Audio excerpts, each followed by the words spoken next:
Thank you for waiting. I finished checking your adventurer handbook. Here are your commission rewards. We have no other urgent commissions on the books at present. Thank you for all your hard work lately. Perhaps you two could consider taking a vacation. Amazing! Paimon never thought we'd end up having downtime in Nod-Krai. Things were pretty hectic when we first got here. Everywhere you looked, it was either the Wild Hunt causing chaos or the Fatui stirring up trouble. It felt like this whole region was one giant slime in a barrel, ready to go boom at any moment. Sure have. Things were looking pretty dicey, but in the end, we managed to turn it around. Whoa! Paimon just got deja vu! Oh, that's right. It's because we've done this like a million times now. Ah, yes. Are you two aware that the Moon Prayer Night is soon to take place? Oh, yeah! Llama told us that was coming up soon. Wait, why do you mention it, though? Do people in Nasha Town celebrate it, too? Paimon thought it was just for moon goddess worshippers. You're partially right. Most people in Nasha Town just see the festival as an opportunity to do business. They do not concern themselves with the religious element. The festival was first celebrated by the Frost Moon Scions. On this day, they would wear moon prayer blossoms and celebrate the birth of the moon goddess through song and dance. They would also prepare food and handicrafts and give them as gifts to others. Over time, it became Nod-Krai's most lively festival. Oh, sounds like fun! Great! Well, in the meantime, since Catherine doesn't have any commissions for us, let's focus on some personal business instead. When we first got here, you mentioned that this was where your spaceship landed? We didn't get to follow up on it at the time, because we got wrapped up in that whole rare situation, but now we can finally start investigating it properly. Well, there's a saying Paimon's heard around these parts, which goes, if you lift up a rock, you'll find something you weren't looking for. By that logic, you'll never find what you're looking for while you're searching, but the moment you stop looking, it'll jump right out at you. Could be worth a try though, right? Anyway, Paimon suggests we focus on other stuff we want to do for now, and just keep an ear out for spaceship-related intel as we go.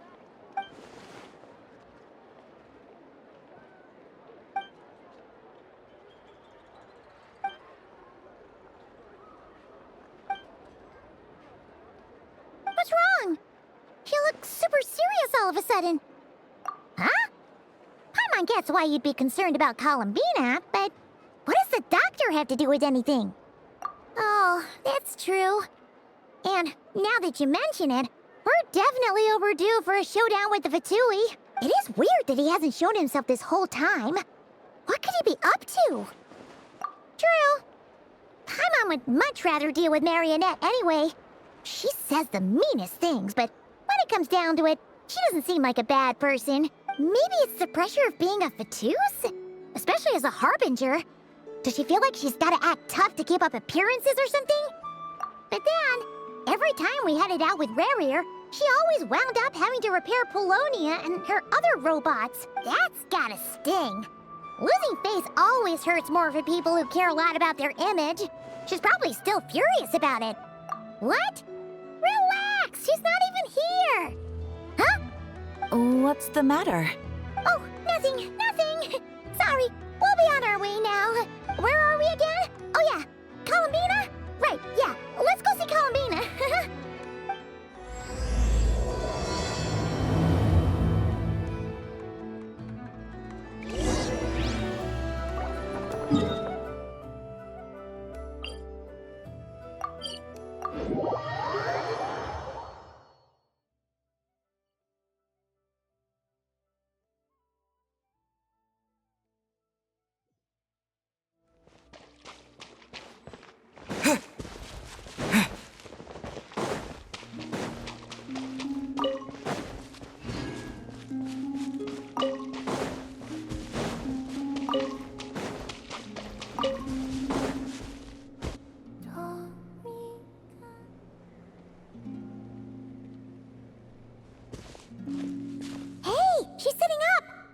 Is me sitting here a rare sight? No, we just thought you'd be resting. Perhaps I would have been, were it not for the sudden arrival of some unexpected guests. Not that I consider it a disturbance. After all, you are the only ones who are free to enter. Would it not be a little unfriendly of me to lie down while we speak? I didn't realize you put so much thought into little things like that.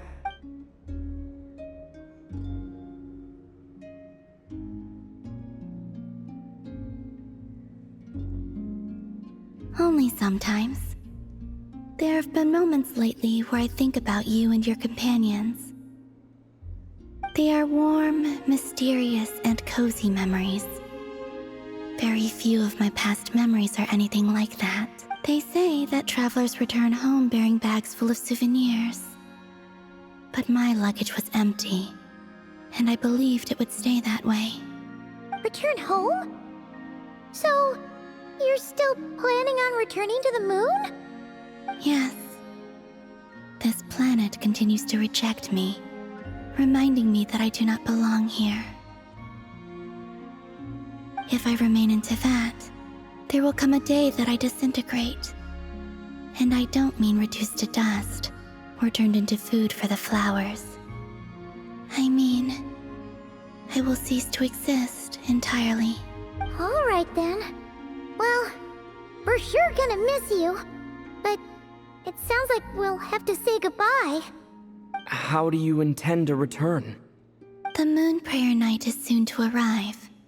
On that day, the moon will be closest to Teyvat. The Kuvaki in this land will reach its peak at that time.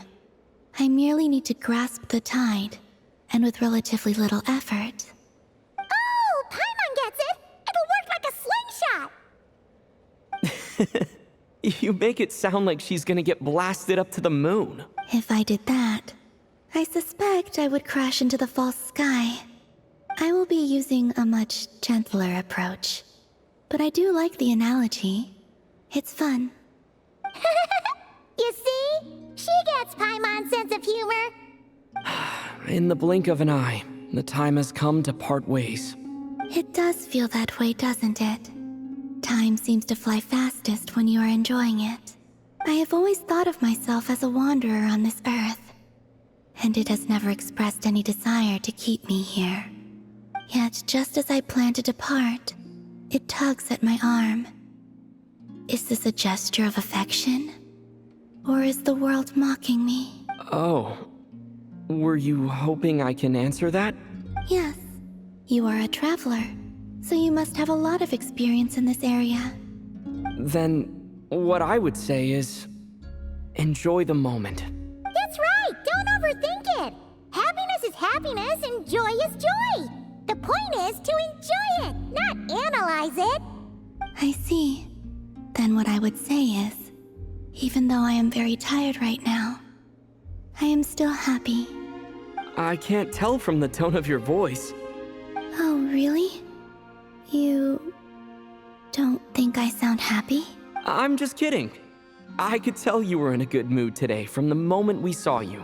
Ah, a joke. Albeit not a funny one. Anyway, I assume you're here about you-know-what. Give me your hand. Actually, it's not that. There's something else we wanted to discuss with you. Oh, then, do you still want to give me your hand? Or not? Sure.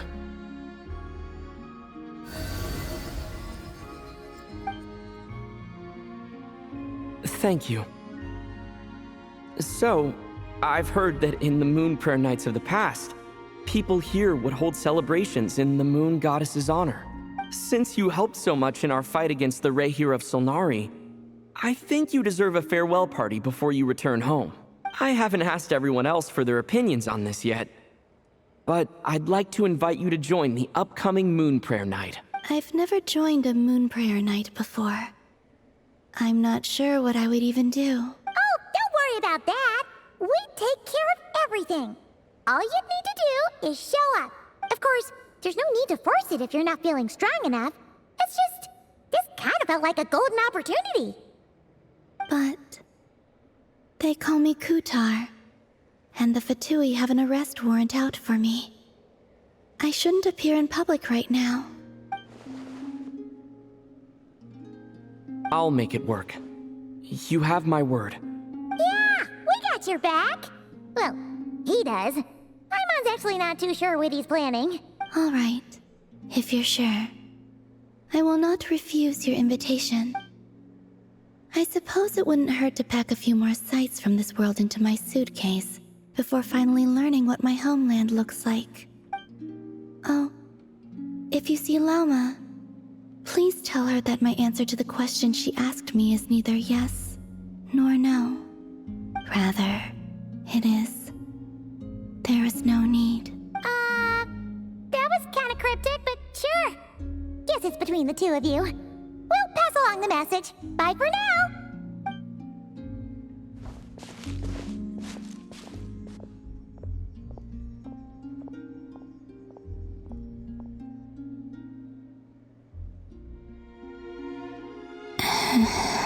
And also, I do not know.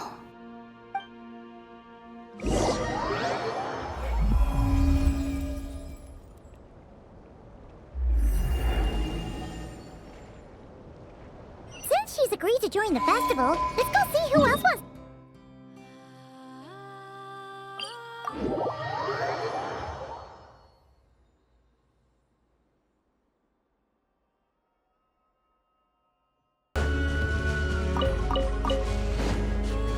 Hey,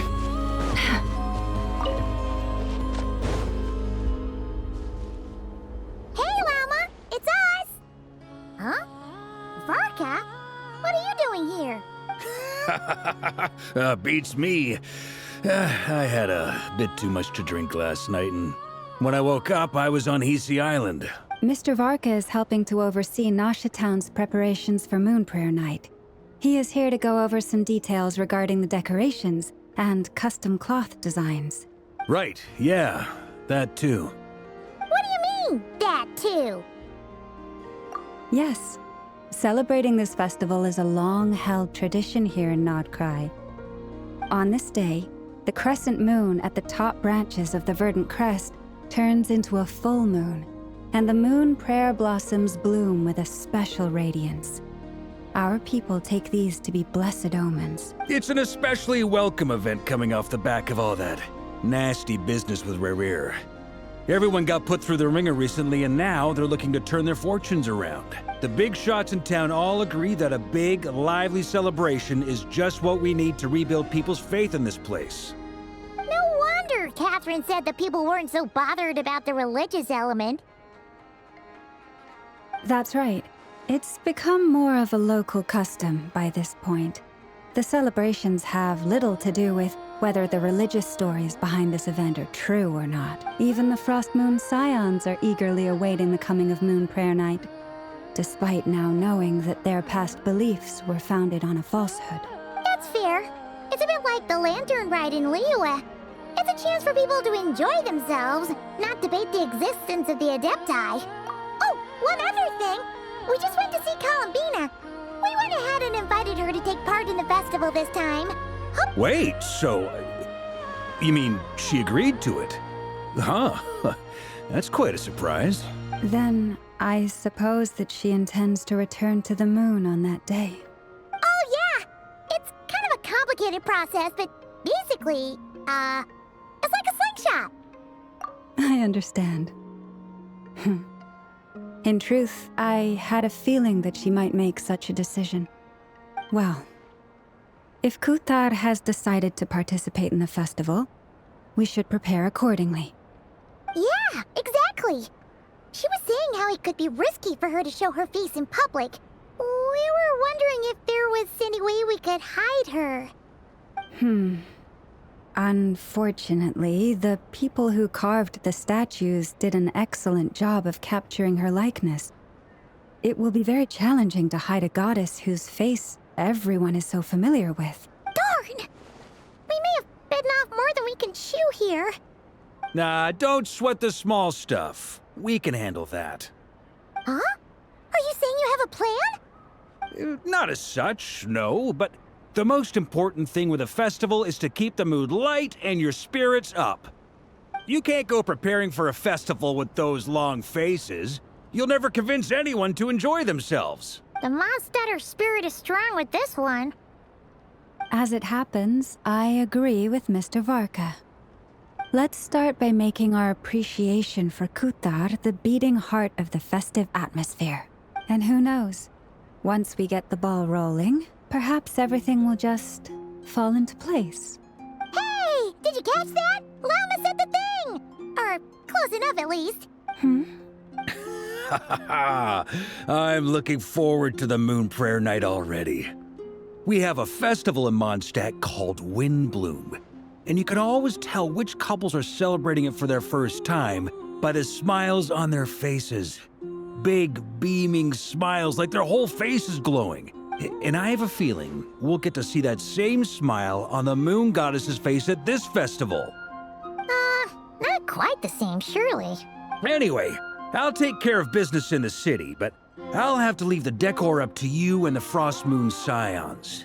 No one else can capture that traditional aesthetic quite like you guys. But lastly, there's the final key element that brings the festival to life. Companionship. Before you leave, let me show you something that we've been preparing. Mr. Varka had asked to see it already, so you may as well tag along. Also, I have some further questions about Kutar's decision.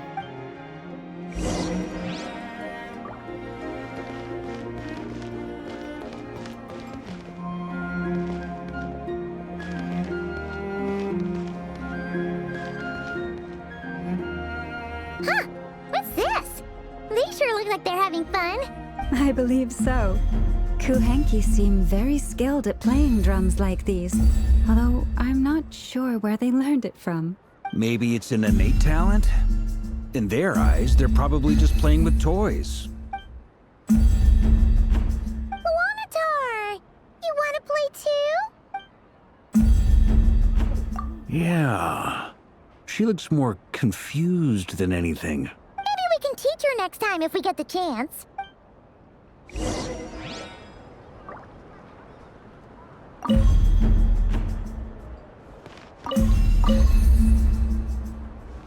What are these floaty things? Moon veils. We hang them from buildings in the city during the festival. When you look at the sky through them, it creates a lovely misty effect.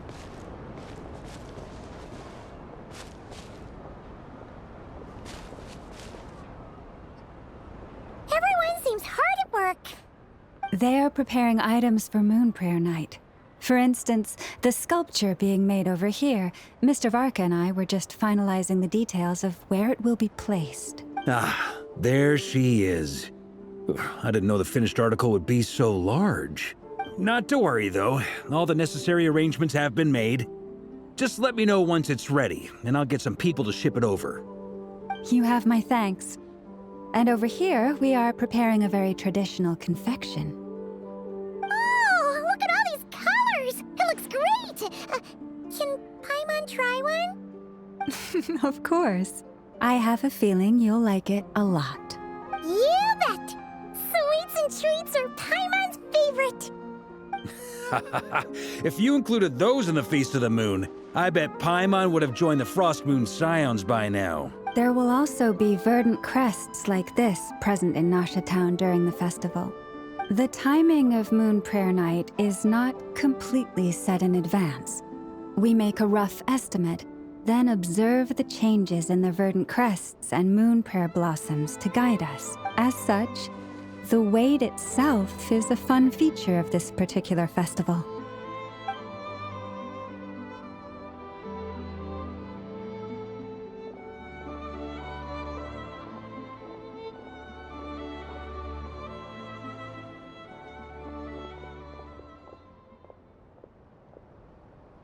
Let's talk here.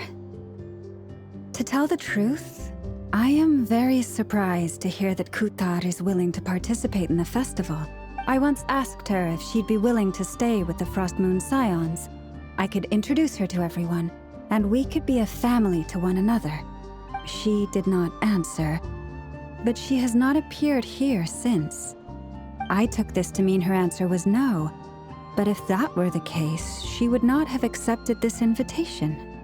Ah, I see.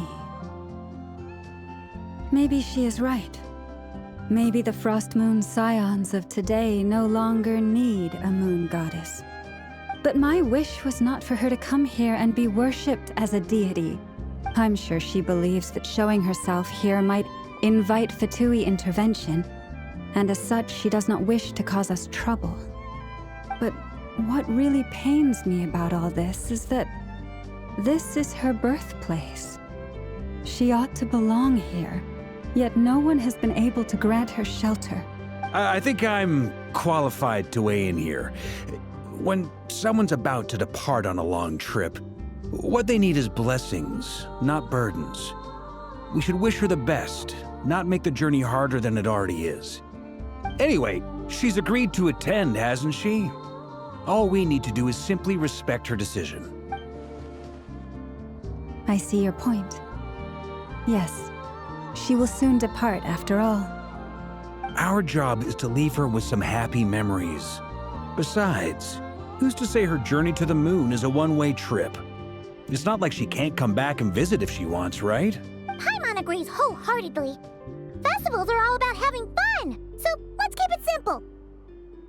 All right, I'm gonna head back to Nausea Town soon. Want to come with? I'm guessing you have some other folks to visit there. Sure thing, let's go! Bye for now, Wilma! Thank you all. Goodbye.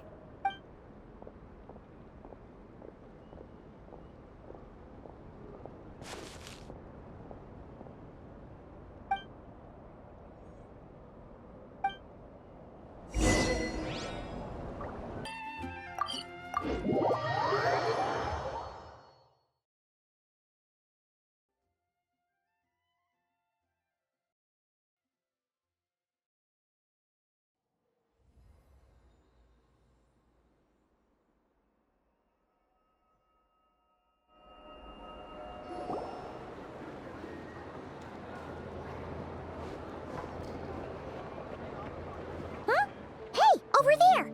It's Durin and Albedo with twins! What could they be chatting about? Your guess is as good as mine. Ah, Grand Master, and the Traveler and Paimon. Hello there. It's been a while. Perfect. We have some new volunteers for our investigation. Wait, let me guess. The righteous Lightkeepers are finally ready to hunt down the Abyssal Dragon? Haha. Yes, that too. Yeah, right! Oh, wait! Why does everyone keep saying that too?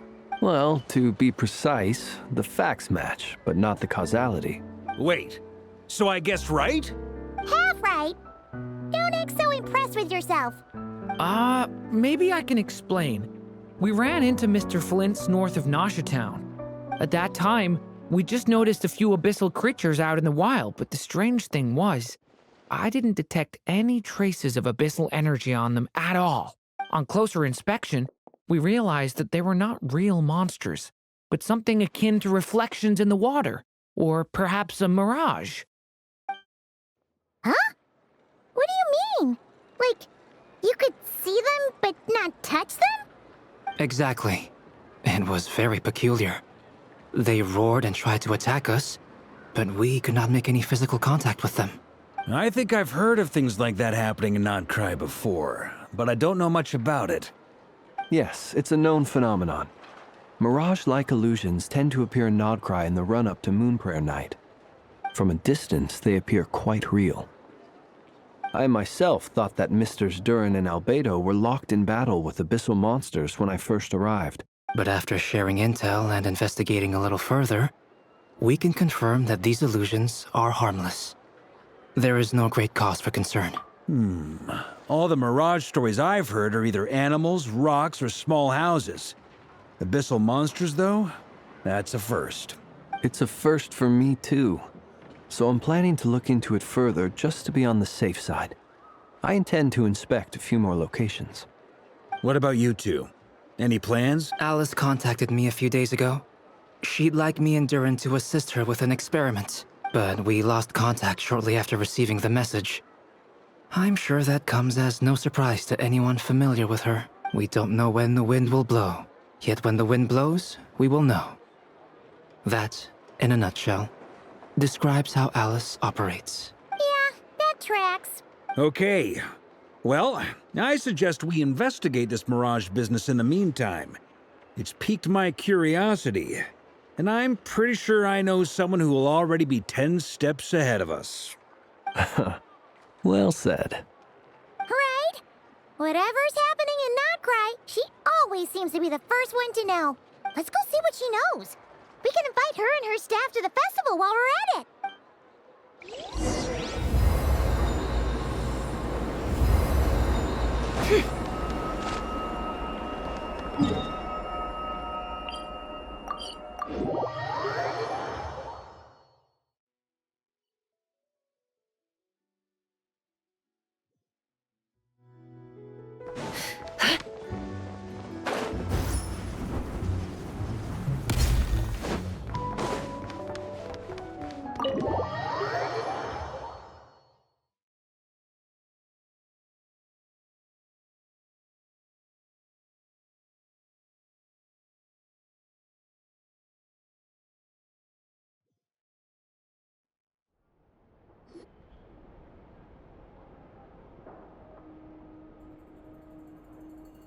You're right, I have noticed. There's certainly something a little fishy about this situation. Only a little, though. Records indicate that this phenomenon can occur in the days before and following Moon Prayer Night. That said, it has always been a rare sight in the past. The odds of encountering these phantoms are similar to looking up in the night sky, happening to see a shooting star, and managing to make a wish before it disappears. But this time, either everyone's getting lucky, or they're appearing far more frequently than usual. Yehoda's out gathering intel as we speak. In the meantime, let me check off some points of interest. First, the Abyss. The ones we saw seem to be abyssal monsters. Indeed. But we have identified one location where many more of them have made an appearance. And not just monsters, but human phantoms, too. Given the scale and nature of the phantoms, it's almost as if someone's last memories are coming to life. Or perhaps the memories of multiple people. Oh. So you mean the phantom monsters are hunting down the phantom humans? Exactly. The phantoms can interact with each other, but we have no means of intervening. In addition, some of the human phantoms would seem to be from the very distant past. This is clear both from the clothing they wear and the stories they tell. They claim to be from Hyperborea, a name which I've heard from Lauma before.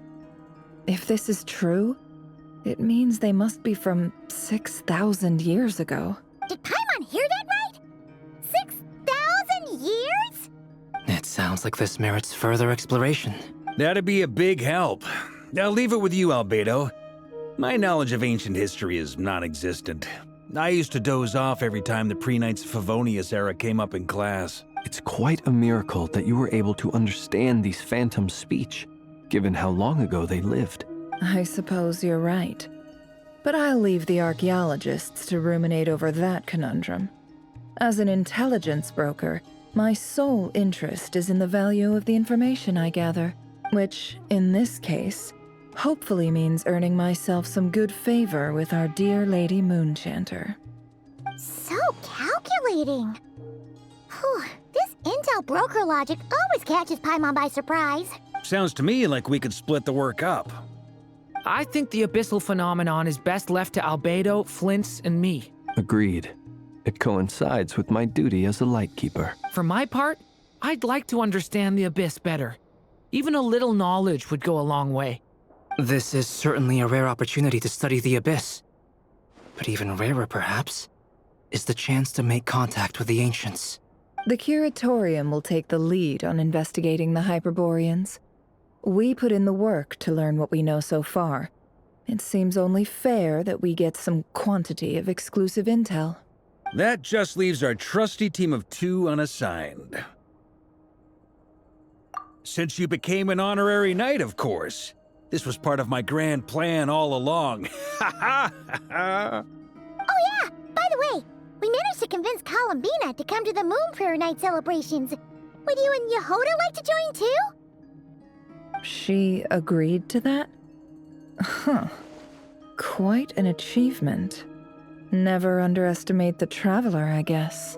I'd be happy to join. No point shutting myself inside when the streets are all decked out. I doubt any clients will be visiting during the festival in any case. And Yehoda loves a party, so I'm sure she'll jump at the opportunity. No. No. No. No. No. No. No. No. No. Way to contradict me in front of... Wait. No, that's not what I have bad news, boss. So many people. All right, everyone inside, quick.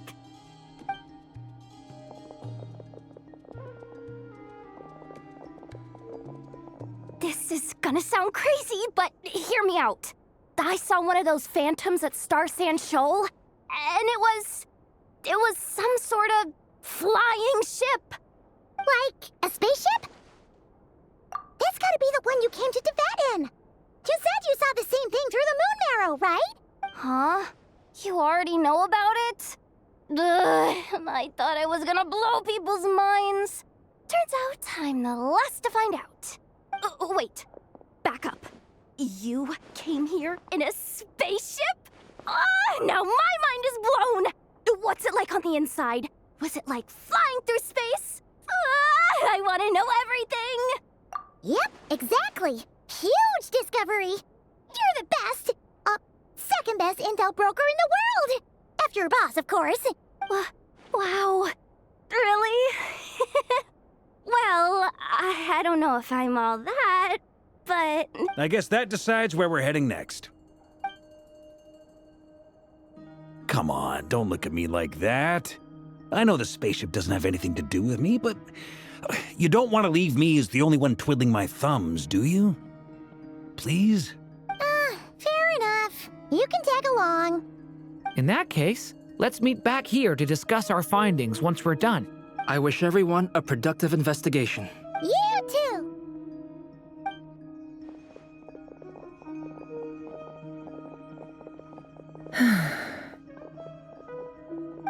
What's up, boss? Aren't we gonna head out? Tell me, Yehoda, when did the Curatorium start giving out intel for free?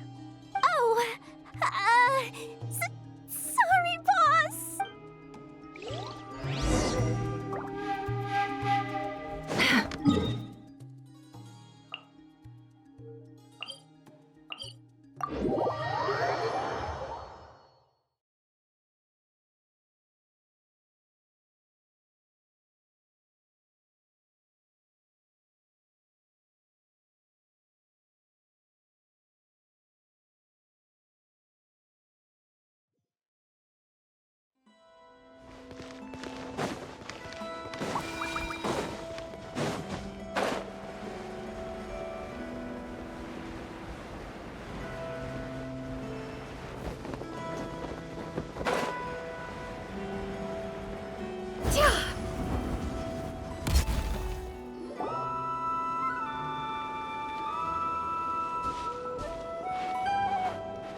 Well, what do you know? Yehoda was right on the money.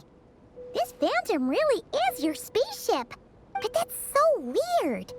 Why would it show up here? Is it some kind of projection? Or a ghost? Like, maybe it no longer exists, but somehow it left an afterimage? Ah, you're already here. Miss Lauma, what a surprise. I thought you were busy with festival preparations. I was, until one of our people informed me that a strange sight had appeared at Star Sand Shoal. No one's ever seen something quite like this before. I thought I should see it for myself. Same here. Oh, so we heard that these things appear around the festival period. Any idea why that is? Unfortunately not. We have very limited information about them, since they can't be interacted with. And no human phantoms have ever made an appearance before now. The most we've been able to deduce is that these sightings appear to be connected to the increase in Kuvaki energy around this time. Yeah, seems like that's all we can do. This is all so confusing. Allow me to lend you a hand.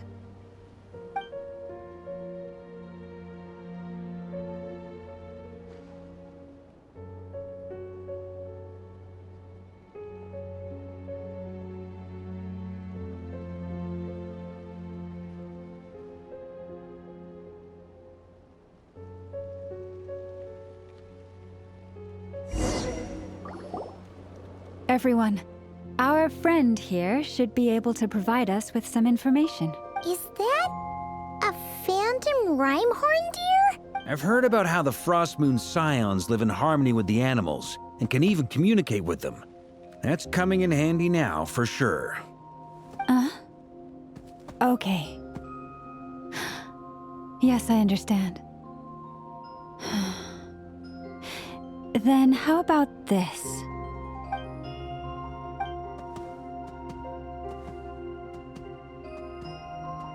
Oh, it's leaving. It appears to share our curiosity about this giant spaceship, so I asked it if it wouldn't mind investigating along with some friends. In return, I told it about some nearby spots where the wild fruit grows abundantly. We may live in a different era from these phantoms, but I trust that the terrain, climate, and ecology here are more resistant to the effects of time than some things are. Let's give them a moment and hope for the best.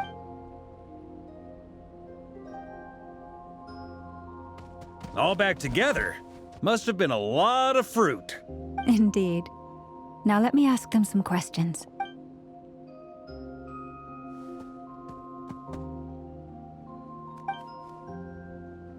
It did find a lot of wild fruit, enough for them to feast for a long while. This puffin circled in the air several times, but didn't spot anything out of the ordinary. Certainly nothing to do with the spaceship. Huh. Well, it definitely makes sense to get a bird's eye view. Indeed. Other than that, I was also thinking that the world these phantoms see is also different from ours. Oh, I get what you mean. The wild fruit exist in both times and spaces, but there might also be things that only exist in that space-time, which we can't see. Good point. Great thinking, Llama. Blunthorn rhinos can use Kuvaki to shift great rocks, but this one says it couldn't get that ship to budge by even an inch. The sniffer mole tried too, but despite being a skilled digger, it could not get through. They say that the spaceship looks robust and undamaged. It seems completely impervious to any and all attacks. Whatever lies within is well defended from harm. So, just like us humans, there was nothing they could do about this spaceship either. Yes, still, they deserve our thanks. We are grateful for all your efforts, dear friends. Now go, and enjoy your feast. I've noticed some other human phantoms gathered nearby. Come on, let's go talk to them.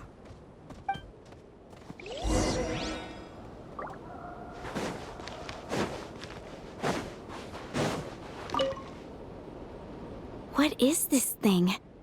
I've never seen it move, and there's no way to get inside. Goodness knows. My grandpa says it's been sitting here at least since his grandpa was still alive. What about his grandpa?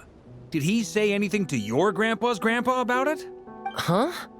I don't know. In all likelihood, it was here back then too. Hard to imagine something this huge could move. Guess that means that as far as they're concerned, this ship's been around a long time.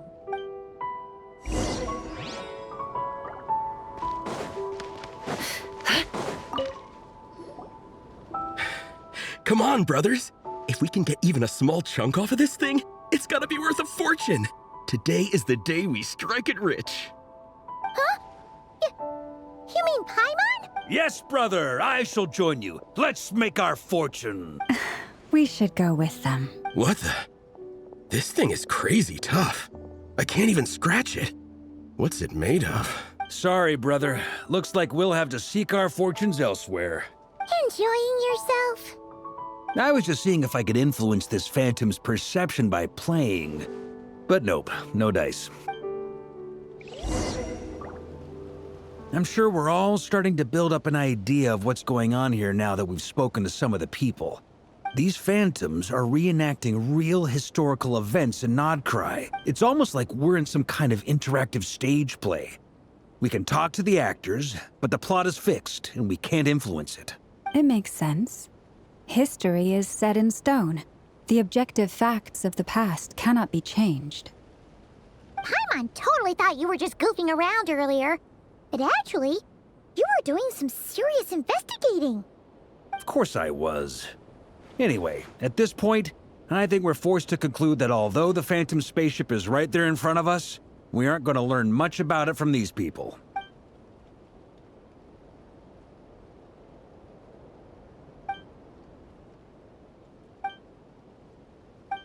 Don't be discouraged. If nothing else, this is proof of the ship's existence. And think about it. So many people tried to hack their way inside, but no one could get the door open. It's made of very tough material. To me, that says that we'll either find the ship itself or the story behind it. It's just a matter of time. Huh. Every now and then, when Varka gets serious, he actually does seem like Grandmaster material for once. I wonder how the others are doing. Let's head back. Sounds good. Also, drinks are on me if Team Knights of Favonius is the first to finish. Wait, we have a team name now? Am I in Team Knights of Favonius as well? You're very welcome to join. We've even got a cathedral ready for you. Isn't that technically blasphemy? You wouldn't dare make a joke like that if Barbados was in earshot. Nah, I'm sure Barbados doesn't mind a little harmless blasphemy once in a while.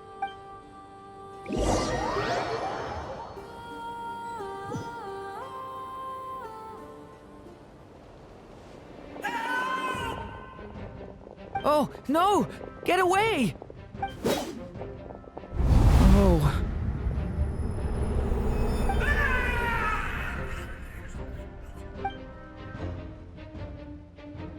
I know it's hard to stomach, Mr. Duran. But as I'm sure you've noticed, there is nothing we can do to intervene in that which unfolds before us. But we have to at least try. And try you have. But are you aware of how many unsuccessful attempts you've made now? I wasn't keeping count. I'm afraid this is the 39th failure so far. Or the 5th if we're only counting this particular victim. There are no indications that these phantoms may be altered in any way. You seem to have calmed down a little. I'll make us a fire. You should rest and have some water. Feeling any better now, Mr. Duran? May I ask a few questions? Be my guest. What exactly are we witnessing here? What happened to those people? My guess would be that we are seeing Nod-Krai during the Conrian Cataclysm. Would that be accurate? Conria. That is correct. As you know, once the Abyss senses even the tiniest crack, it floods in and spreads like wildfire. There was a time in the distant past when it permeated all of Nod-Krai, causing immeasurable harm. The people paid a terrible price to heal this land. Then, 500 years ago, the whole of Teyvat suffered an abyssal disaster. Once more, Nod-Krai was dealt a devastating blow. I see. In the face of the abyssal onslaught, all were like grains of sand tossed around by a tidal wave, be they human, fae, or god. The moment you witnessed is but one drop in a whole ocean of catastrophe. All right. I guess that answers my second question, too. I wanted to know why there's nothing I could do to help them, and that's because what we are seeing is history. That would be my guess as well. As I understand it, history and fate are not all that dissimilar. The latter may be unseen to us, but both are immutable. Yes. Fate was determined long, long ago. I still have a couple of other questions for you, Mr. Flint's. You mentioned more than one abyssal disaster that has struck this land in the past. How can you be sure that what we're seeing is from the Conrian incident? And also, how are you able to stay so calm when you're talking about these events? From everything I know about you, you're not cold or ruthless, and you're not indifferent to the suffering of others. Alas, I am forced to show my age. I must be 600 or 700 years old by human measure. Wait, so you... One is not easily moved by history when one has witnessed the truth firsthand. I'm sorry. You needn't apologize. Your passion is a good thing to have. Treasure it, because someday you may find it in terribly short supply. Now, at the risk of offending you, I have a question in return. Your curiosity toward the abyss, is it born from hatred or because you sense its call? I only ask because I kept a fragment of Rerear's body in my lantern for a short time. Specifically, his heart. So I know what a burden it can be to carry the abyss with you. And I hear its power growling from somewhere within you. In my eyes, your mere existence is a miracle. My honest answer is... I don't know. I don't think I have the confidence to say for certain. What I will say is the abyss is not the only issue that haunts me. Even before I became who I am today, the question dogged me constantly. Should I even exist at all? My doubts remain unresolved. But when we fought Rerear, something became a little clearer to me. Sometimes it is the darkness within us that allows us to achieve the impossible. I certainly got the sense from your 39 attempts that you were trying to achieve the impossible. It sounds like you've resolved to see the truth for yourself. Absolutely. In that sense, he and I are quite similar. Then I wish you every success. I look forward to the day of your transcension. Well, if everyone's caught their breath, I suppose we should head back. Oh, and one last thing. I'd appreciate if you kept our discussion about history a secret.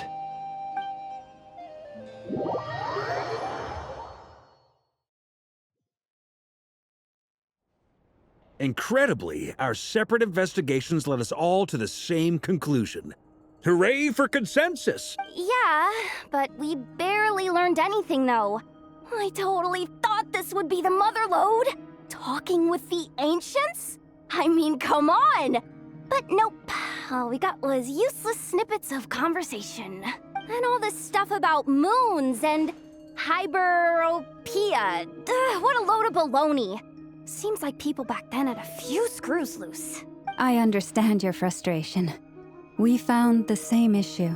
Each phantom only showed a very brief moment in time. There isn't much value to be found in these miscellaneous fragments of a civilization's history, no matter how glorious it may have been. If there's a silver lining, it's that these phantoms are harmless to the present reality. They shouldn't get in the way of the festivities. Paimon agrees. And not just because it's the first thing she understood in this whole conversation. You look disappointed, Nefer. Is something the matter? What do you think? We all worked our tails off, but the only one to gain anything from it was you, Lady Moonjanter. Well, please do share the Hyperborean records with me. I will gladly inscribe them in our people's documents. Oh, duh! Yeah! That was it! Hyperborea! Hyperborea. I'm serious. Only an expert in the Frostmoon Scions and their history can turn these records into valuable research material. The alternative is to let them gather dust on the Curatorium's storage shelves until the pages turn yellow. Nefer, you're wise enough to know that cooperating and sharing the profits is the best course of action here. Well, that goes without saying. Sure, let's do that. Huh? But didn't you say we aren't supposed to give out intel for free? Sorry. Shutting up! Shutting up! Now is not a good time to push Nefer's buttons. Anyway, back to Moon Prayer Night. I'm thinking that we should prepare something a little special, aside from the usual decorations and so on. You mean a parting gift? Can't go wrong with food. Although, does food go bad on the moon? Perhaps a lantern would be a better choice. It might be dark up there. It could prove difficult to light a lantern on the moon. Magical stones might serve that purpose better. What about a clockwork mecha model from Fontaine? I've got a whole bunch at home. I use them for fighting practice in my free time. None of these sound like things she would be even remotely interested in. But we don't interact with her enough to know what she likes. Yeah. It would really save us the guesswork if someone could find out what she's into. Wait, what the? Traveler? They're all looking at you. Great! Haha, problem solved. Now, I need to stop by Dory's. Gonna need her help sourcing a bunch of stuff for the festival. Then let's leave it there for now. We all have our own business to attend to. Traveler, if you find out what Kutar likes, let us know right away.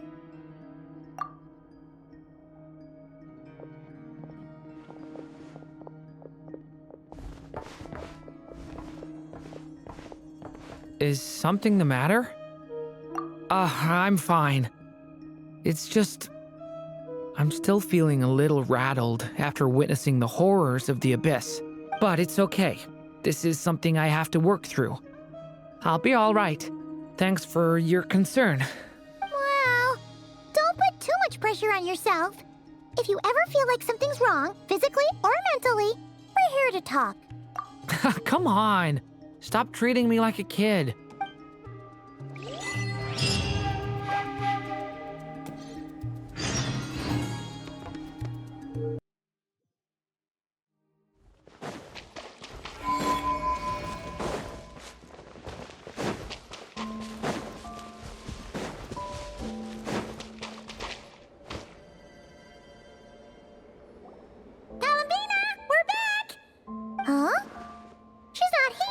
Weren't there a few Kuhenki here last time, too? Where did they all go? Walkies? For Kuhenki? You're not pets, you know. Oh, well, looks like we just came at a bad time. Let's try again tomorrow. There's still a few days until Moon Prayer Night, so we're in no rush. Besides, she needs time to rest anyway.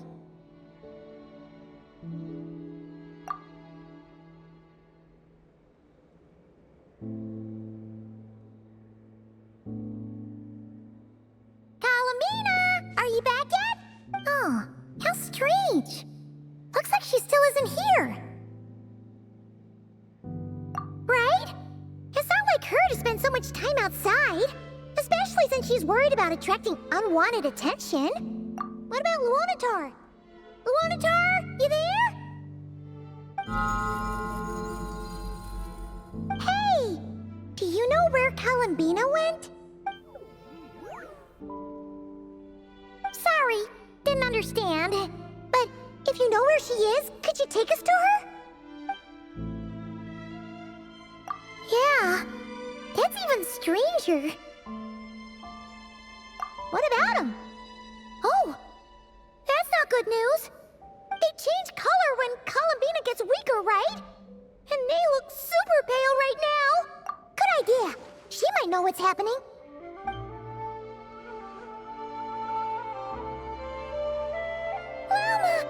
Ah, it's you. How is Kutar? Is she okay? No, she hasn't. I came here to check on her after I noticed the flowers had changed color. Based on past precedent, she must be very weak right now. Even getting up to walk would be a struggle. It seems unlikely that she wandered off outside. Not to mention that she doesn't do that at the best of times either. So yeah, this is super weird. No. Very few people are in the know about Kutar's whereabouts. And if anyone suspicious had visited, they'd have left some sort of evidence. Come on, let's go to Nasha Town. If anyone has seen her, someone there will know about it. It's Nod-Krai's information hub after all. Makes sense. Let's go!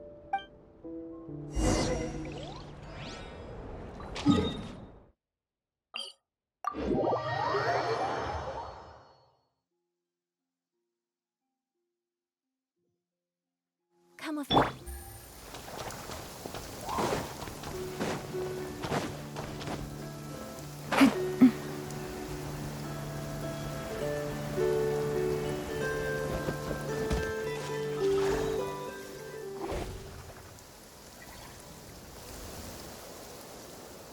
Wait a moment.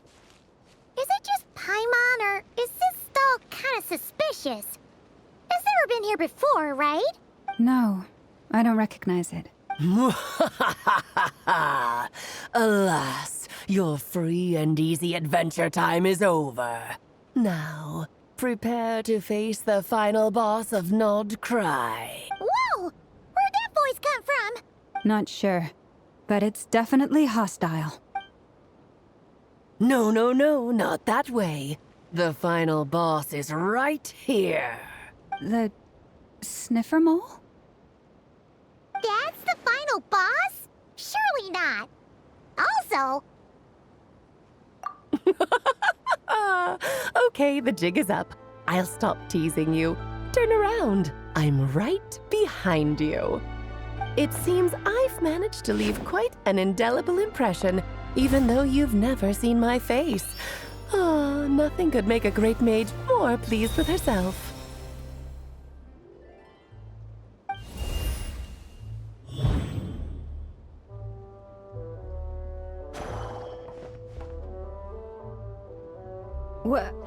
What is going on? I've heard that all the big shots in Teyvat have long, wordy titles that stun people speechless when they make their entrance. Unfortunately, none of them are affiliated with the Hexen Circle, and we ourselves keep a very low profile. The notorious name-dropping doesn't quite work for us. Still, I, for one, think I'm really quite amazing. So that didn't stop me from coming up with a title anyway. Alice? It's really you this time? Not a lantern or a Dodoko, but Alice in the flesh? Oh, that's right. So, what do you think? How does it feel to finally meet me? You look like... What is that supposed to mean, I'm the mother of Klee, Teyvat's #1 cutie. How old could I possibly be? So she's a friend of yours? Kind of. This is actually the first time we've seen her in person. I see. Madam Mage, that was, quite a powerful entrance. I certainly won't be forgetting it anytime soon. It's okay, Lauma, don't force it. Paimon will do the honors. This is Alice from the Hexen Circle. She's a friend of ours, and of Arcus, too. That's right. She's a good person, just kinda unpredictable. Well, what is the human heart if not unpredictable? If we could not do as we please, how would we differ from machines? I am Lauma, Moon Chanter of the Frost Moon Scions. It is a pleasure to meet you. Oh, I know. Before you got here, I spent a good, 15 minutes getting up to speed on Nod-Krai's present situation. In other words, I've read the whole in the last episode part, so we can skip the pleasantries. Fair enough. Well, Miss Alice, I can already tell that you have quite a unique personality. He'll get used to it. Paimon sure is. So anyway, what are you doing in Nod-Krai, Alice? Oh, I thought I told you already. This time, I'm the final boss. And what a formidable foe I shall be. Powerful, confident, decisive, and good luck finding my weak spot. You will never succeed. Oh, drat! My one weakness, and you found it in an instant. Fate has been dealt a devastating blow. Thus falls the great Dodo King. Why are you playing along with this nonsense? For funsies, of course. What's wrong, Paimon? Are you disappointed in me? Am I a gigantic letdown? No, it's just... you seem shown up in person. Paimon figured it would be for something more high stakes than just goofing around. You're quite right. I'm here in Nod-Krai because something big happened. Something big enough it caught the attention of the Hexen Circle. It concerns the 3 moons, Teyvat's borders, and of course, the moon goddess you are currently searching for. Kind of. Why don't we discuss this over a pot of tea? My main reason for coming on this trip to Teyvat was, of course, to have some fun. But I do technically have a job to do as well. Namely, maintaining the stability of Teyvat's borders. I'll skip over the complicated parts. But to sum it up, abyssal energies are all that lie beyond Teyvat's border. We'd find ourselves in a real pickle if they ever made it through. And the phantoms you've been seeing are a sign that the border has been disturbed. No wonder they tend to show up around Moon Prayer Night. Is it because the real moon is now so close to us that its power can cross the border? In part, but only a negligible amount passes through. Just enough to influence the verdant crests and so on.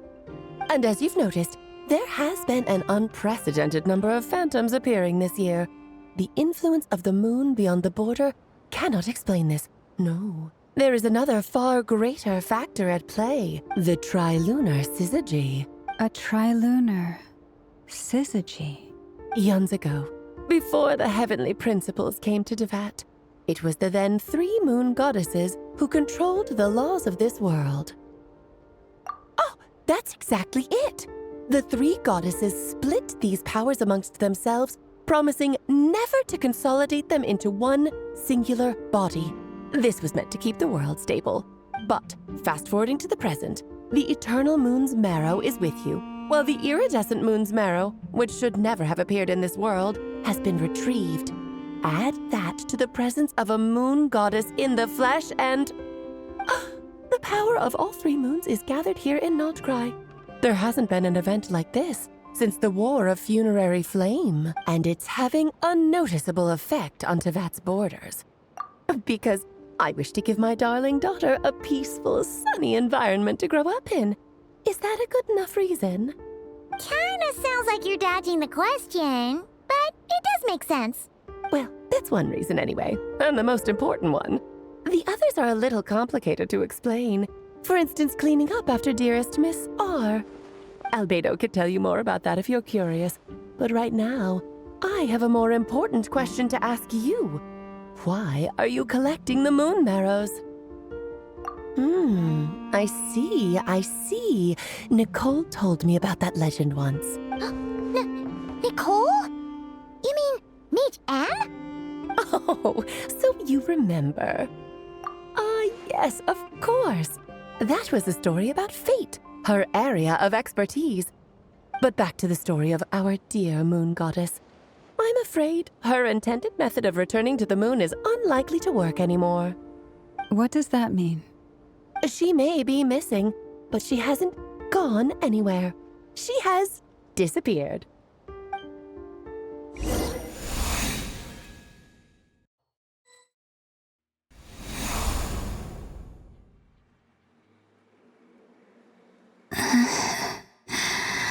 My body is so heavy. Wait, no. It's my mind that's heavy. My arms and legs are as light as a feather. What's happening to me? I feel drowsy, like I've been asleep for too long. Is it daytime or nighttime? Is the moon out? I think I'll go for a walk.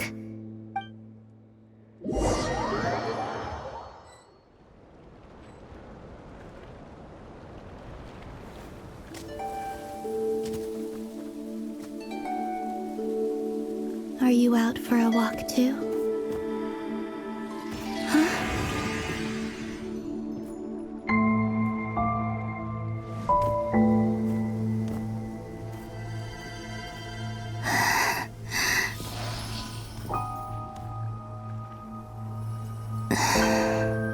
The day has come at last.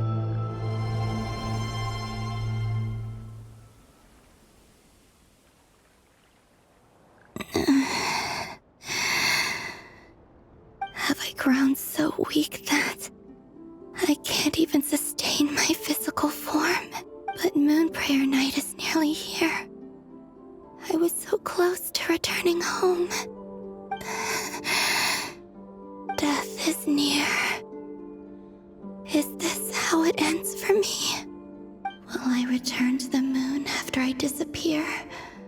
Or...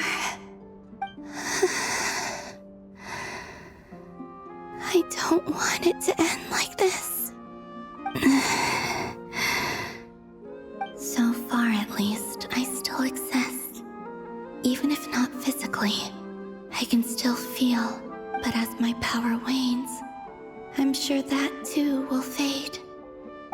I suppose I might take one final look at this world. The world where I was born.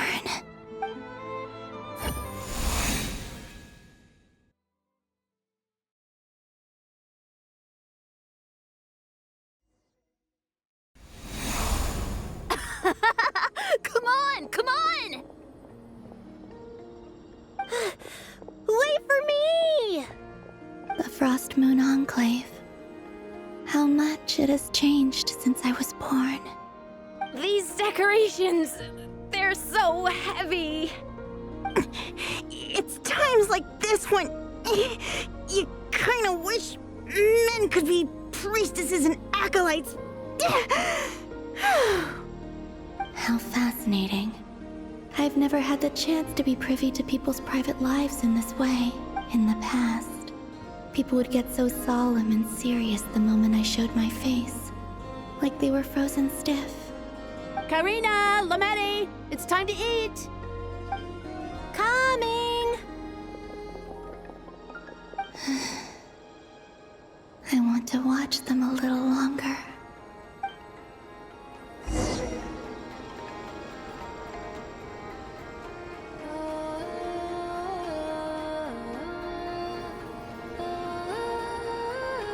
So just fill these balloons with air, right?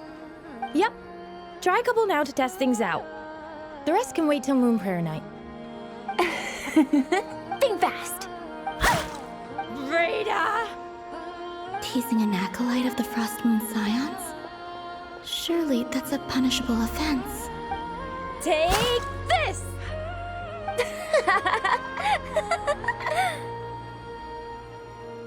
Huh? All right, enough horsing around. Lady Lauma gave us a task. We should get back to it. The task is just to check that the balloons don't leak, right? Doesn't matter if we fill them with air or water. Yeah. Okay, you got me there. And you got me there. But still, we can't use all the balloons before the festival even starts. We won't use all of them. And as long as Lady Lauma's trusted acolyte doesn't snitch, this can stay as a little secret between friends. A couple more can't do any harm, right? Oh, you menace. Then, think fast!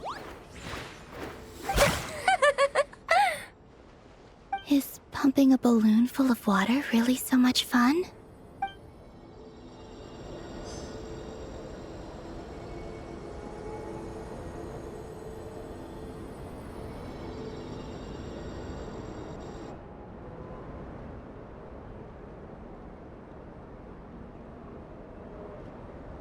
I'm sure you're both tired from playing all day. Come on, eat up.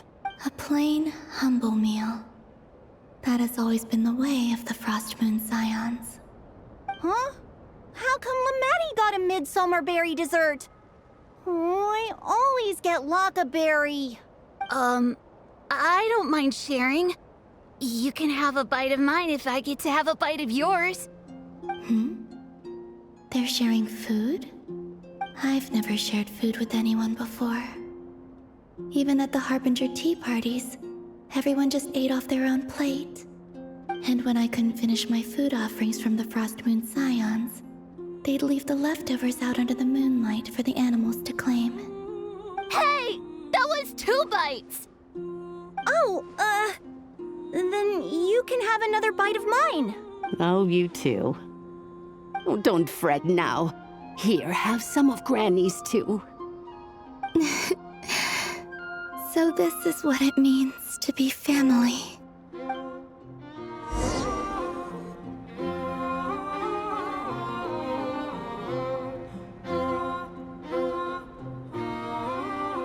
I'm seeing so much that I'd never usually get to see. They'd never act like this when I was around. It's nice, being able to just watch people in peace in these final moments. What a rare opportunity.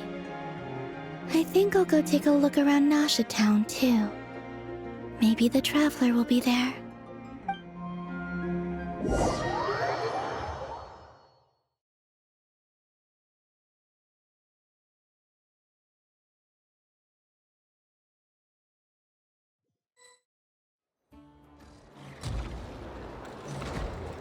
After the War of Funerary Flame, the Moon Goddesses were no longer recognized by Teyvat.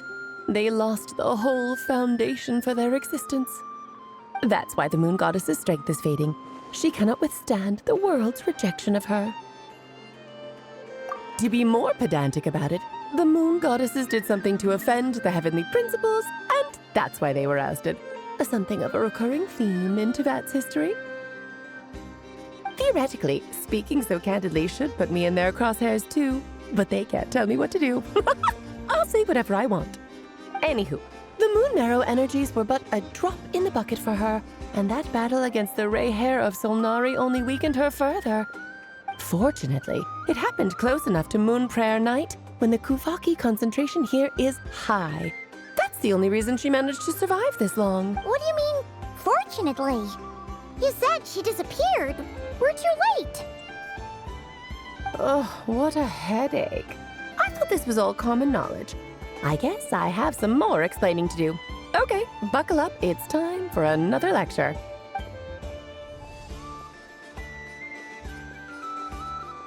Now, I said earlier that the Moon Goddesses lost the foundation for their existence. The reason for that has to do with the natural order. Basically, the rationale for their existence in Teyvat was lost. The same logic applies to the present Moon Goddess too. Consider her existence so far. Her comrades in the Fatui called her Damselette. And she was worshipped as Kutar by the Frost Moon Scions. But these connections have now been severed, whether by her hand or yours. So, the rationale that once sustained her existence is now gone. Wait, we did that to her? Oh, well, strictly speaking, yes. But let's not start pointing fingers, shall we? I'll only end up as the big bad villain, and that's not the kind of final boss I want to be. Of course I do. I'm only the greatest mage in the whole entire world. Now, if you wish to find your Moon Goddess, there are two problems we need to solve. Firstly, we'll need to strengthen the connection between her and Teyvat, at least enough to sustain her until Moon Prayer Night.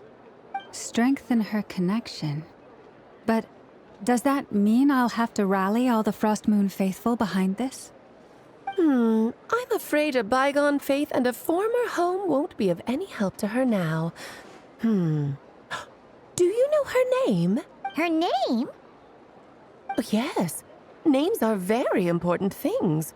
A name is a fundamental concept that anchors one's entire existence.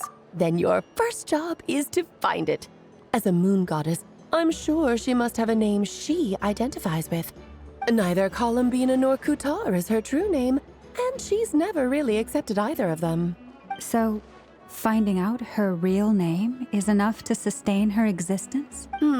Yes, I know it sounds like a small step, but every journey begins that way. So for now, the second problem is with her plan to use the moon marrows to return to the moon. Unfortunately, piercing through the false sky will take an enormous amount of power. Given her current condition, she won't be able to provide anywhere near enough power, even if she recovers her physical form. But no need to fret. Nicole's the expert in this field, and I'm sure she'll figure something out. Wait, Mage N is going to help us out too? That means we've got 2 Hexacircle mages on the case. This is turning into a pretty big deal. Actually, this is more of a side quest for me. Like you said, I'm a busy lady, so I can't stay for too long. I'll have to return to Teyvat's border soon. That's the upside you get for looking out for my little Klee. Hopefully that will incentivize you to carry on keeping her company in the future. Anyway, jokes aside, you'd better get moving. It will take quite a miracle for the moon goddess's consciousness to hold out till moon prayer night. Oh, I suppose I might as well tell you where Nicole is before I leave. Off you go now. Time to meet your new friend. Oh, yes, and a little suggestion. Don't forget to mind your heads. What? I wonder how Durin's doing. I should really go see him before I head back. You really are super busy. I most certainly am. There's so many children I have to keep tabs on just in Mondstadt. Durin, Albedo, Venti, Varka. Klee didn't make the list, huh? Of course not. Klee is my pride and joy. I have no qualms about her, because she's the best child in the whole wide world. Yep. Klee's a little angel. I'm glad you agree. Well, all the best. See you when I see you.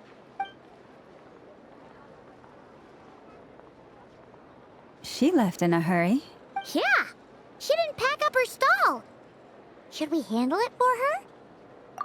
I must say, I'm now very curious about her daughter. Klee, wasn't it? What's she like? That's a long story.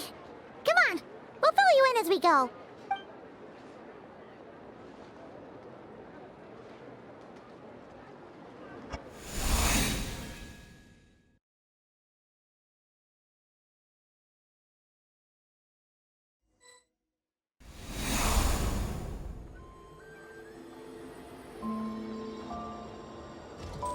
What a lively place.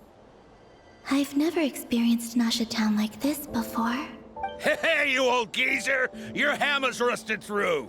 Who are you calling old geezer? Are they quarreling? I'm looking right at him! You've really gone downhill since giving your daughter free reign in the workshop. Can you even swing a hammer anymore? It shouldn't take you days just to fix a single chair.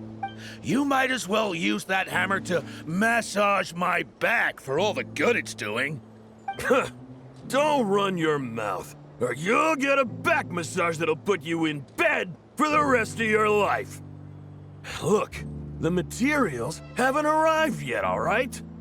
You know how busy it gets in the days before moon prayer night. I'll bet you send all the materials to your little princess. Blood's always thicker than water, huh?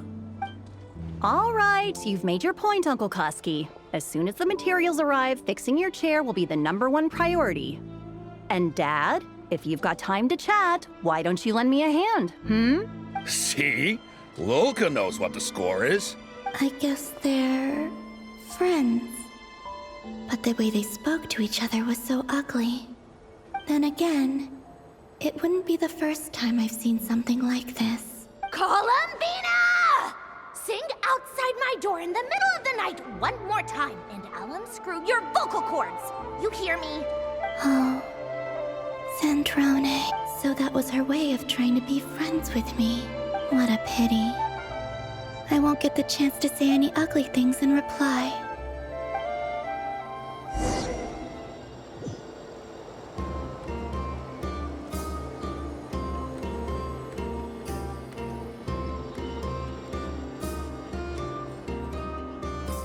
Hey, have you decided what to give her for moon prayer night? I sure have. She's gonna get the surprise of her life when she's least expecting it. Then I'll whip out the ring and pop the question. The surprise of her life. What a fun turn of phrase. Cool, I get the picture. You can spare me the gushy details. Ooh, looks like we have a customer. Hello there, ma'am. Would you like some moon prayer night candy? Huh? Is he talking to me? Can he see me? Here you go. Oh.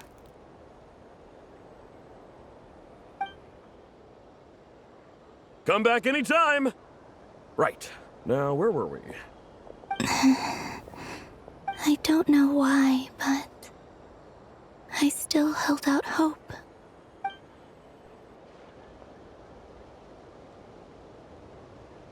The most important thing right now is to find that mage. This name thing seems super important too, but where do we even start looking? I'd better go pay the Fatui a visit.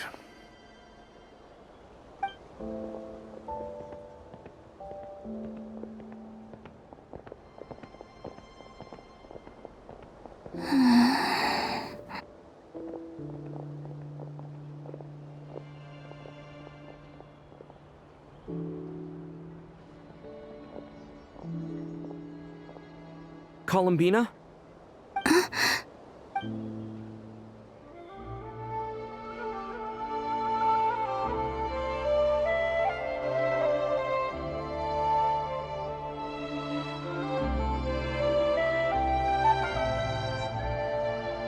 Traveler? Let's go! This is no time to be spacing out!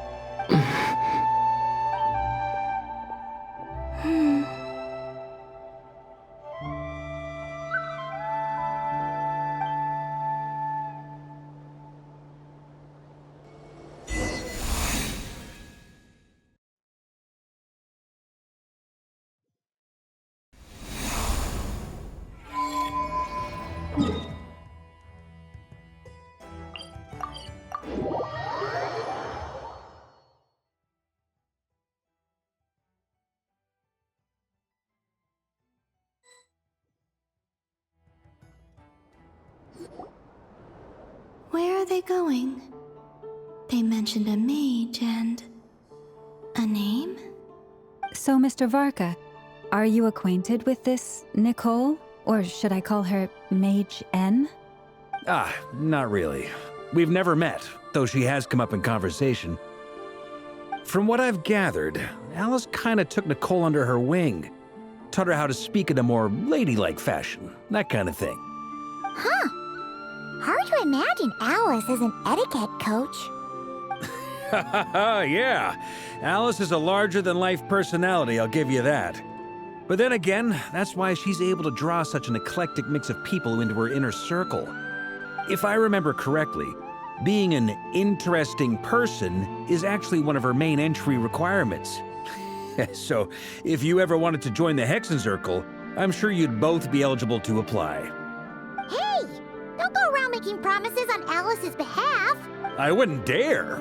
I'm just trying to paint a picture of the Hexen Circle for you. Okay, sure. Anyway, since none of us have ever met Nicole, how are we supposed to find her? We can't just go up to every woman in sight and ask, "Hey, are you Nicole?" Maybe something she's wearing will give it away? Like, a windbloom pinned to her chest or something. Wait a minute. Alice never said Nicole was from Mondstadt. Oh, true. That would be... this young lady, then?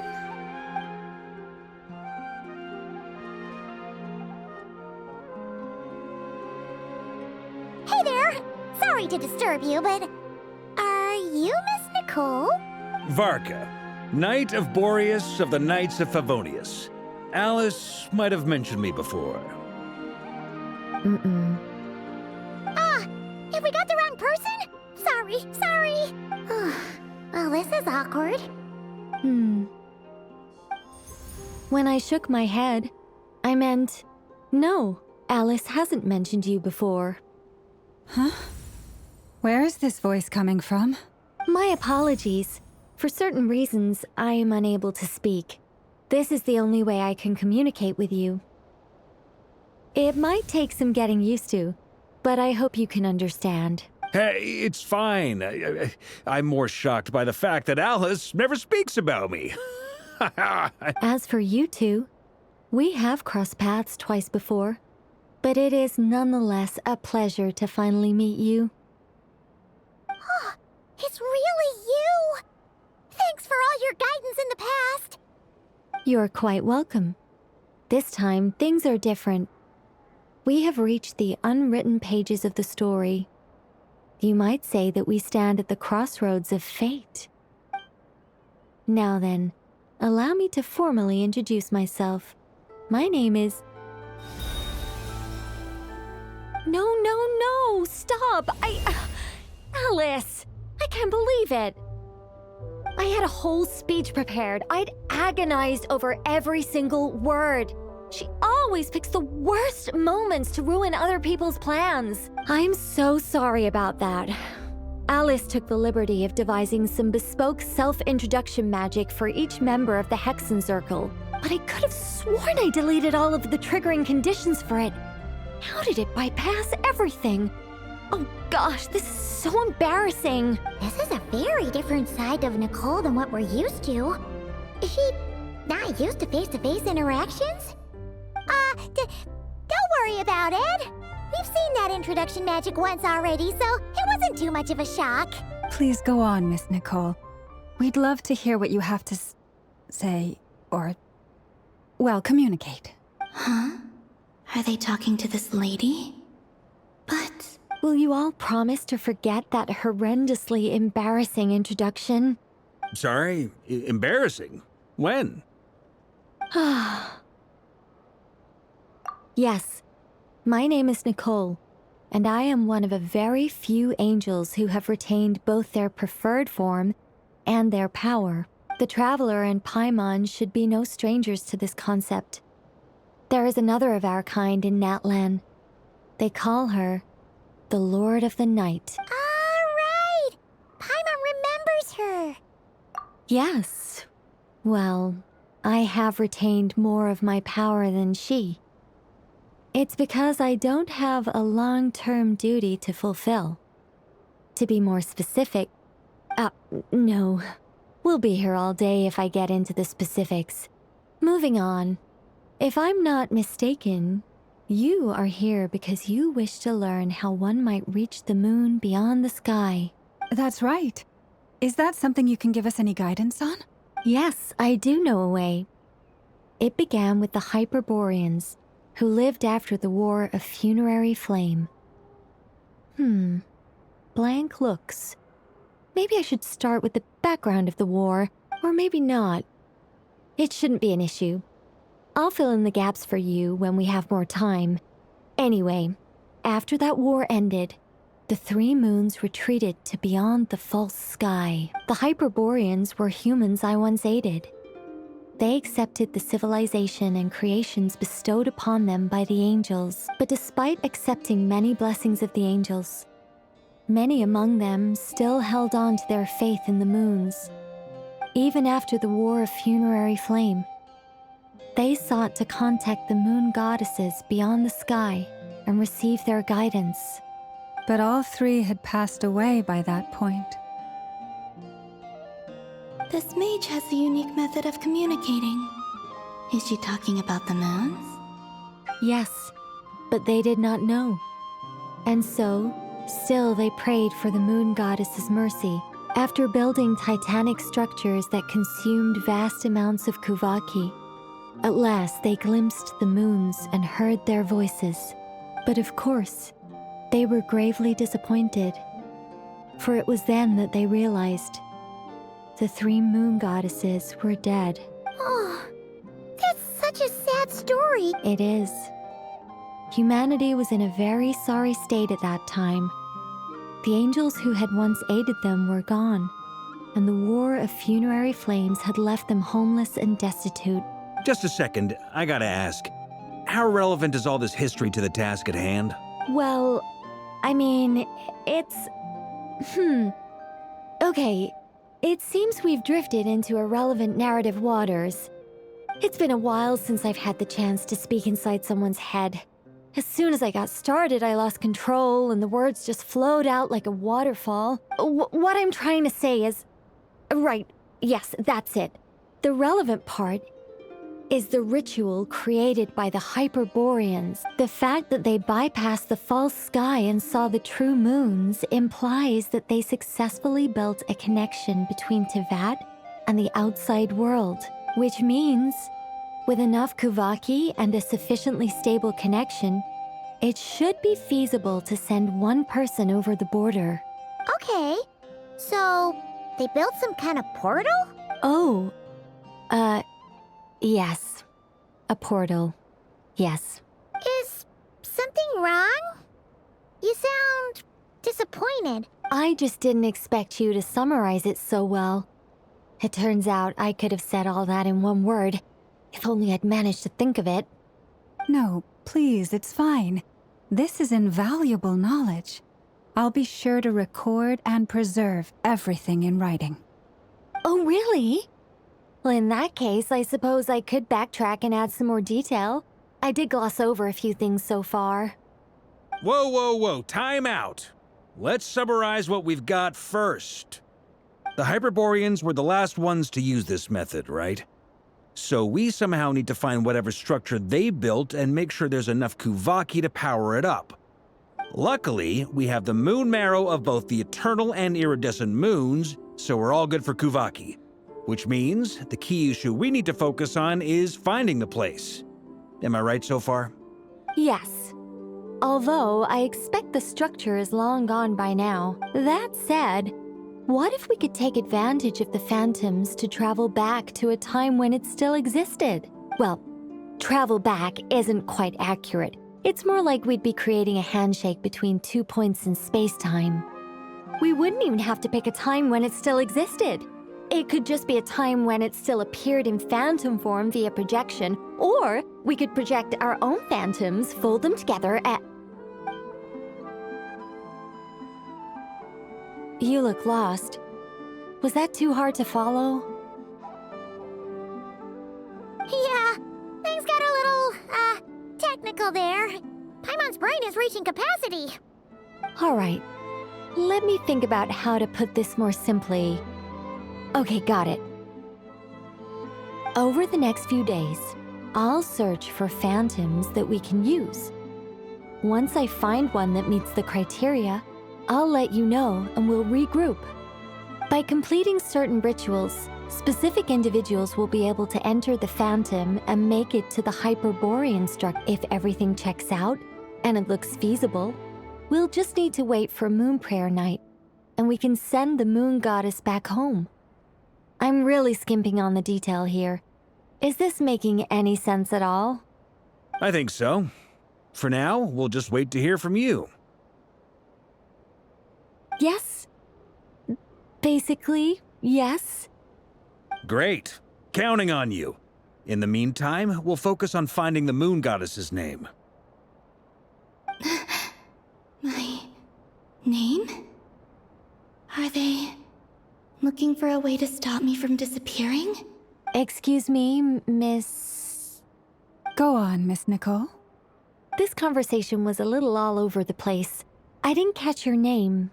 I am Lauma, of the Frost Moon Scions. Ah, I did wonder. I noticed that you listened very intently when I spoke about Hyperborea and the moon's history.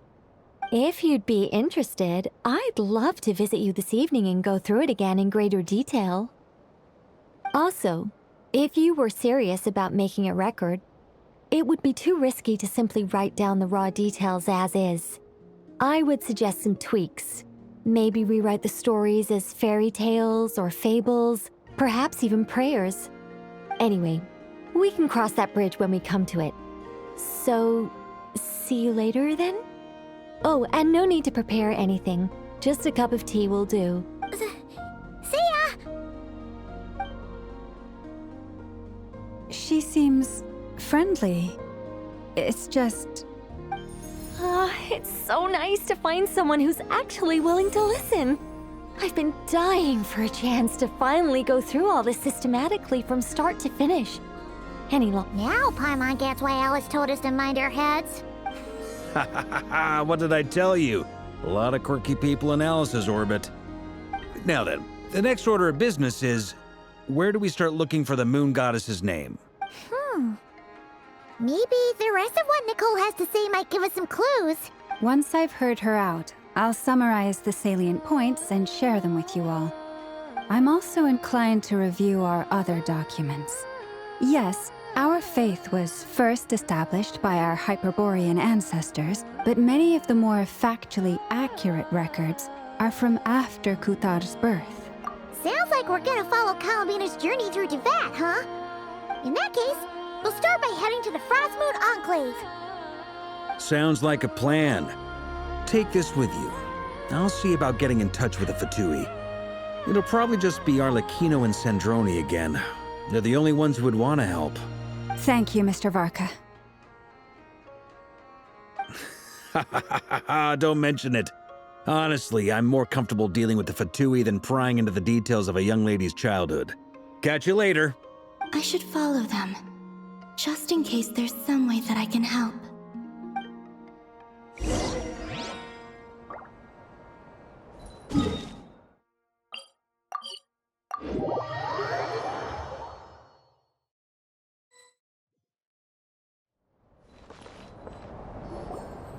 A while ago, I took the time to organize all documents in our possession that pertain to Kutar. What you see here is the material I consider reliable. You're saying there's unreliable material too? Yes. Most of the information we have was transmitted through an oral tradition. Inevitably, some of her stories were mythologized and deified over the years through countless retellings. That's why I organized them into reliable and unreliable. There's no sense seeking answers in history unless we can ensure the veracity of the historical record. Makes sense. All right, let's take a look through.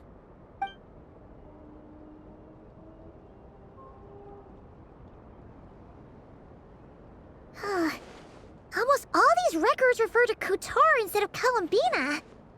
Although neither of those is her real name. Paimon's not sure what point she's trying to make. What we can gather from these records is that the Frost Moon Scions worshipped her as a god, placing impossible expectations upon her. I cannot fault them for their earnest faith, but for all their devotion, worshipping her day in, day out changed nothing. I imagine that none of it resonated with Columbina. It wouldn't surprise me if, even back then, she had already begun to reject the name Kutar and everything it represented. Lauma speaks the truth. When I heard them call upon Kutar with hope and expectation in their voices, they made... Well, that's a bit complicated. I looked at the level of detail, perceived authenticity, prose style, and how realistic their portrayal of Kutar seemed to be. Amongst the Frost Moon Scions of today, only I know of her existence, and I alone have spoken to her face to face. As such, I know that there are certain things she simply would never do. That being said, I have sensed some changes in her lately. Changes? Me? Seems like this is getting us nowhere. For what it's worth, why don't we check the unreliable sources too? Sure. Give me a moment.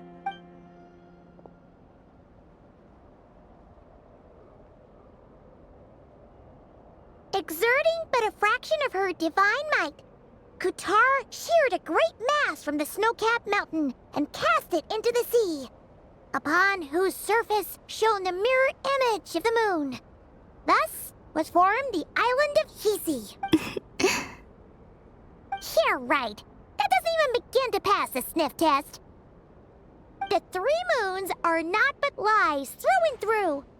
Only one moon has ever shone for us, and Kutar is her name.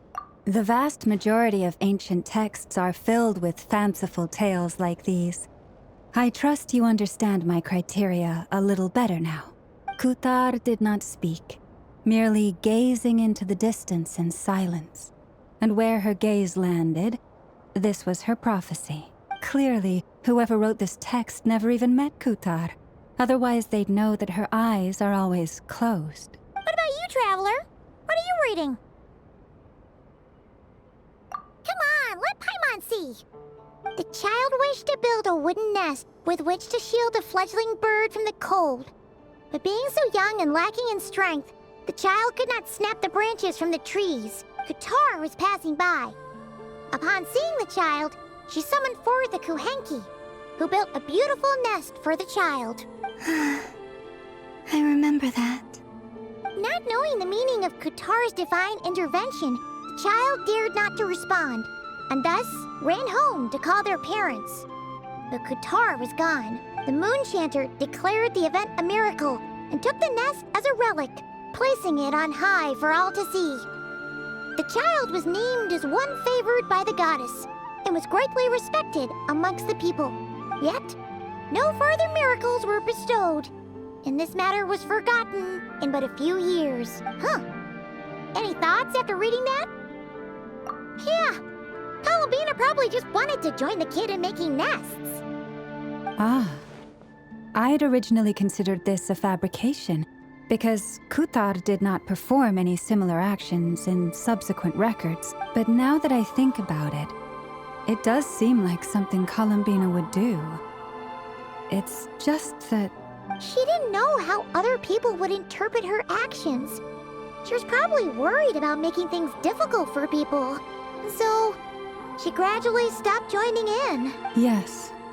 Oh, that's so sad.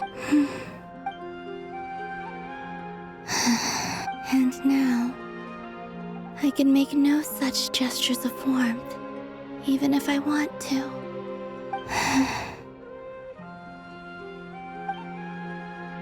Still no name. That's a bit of a shit.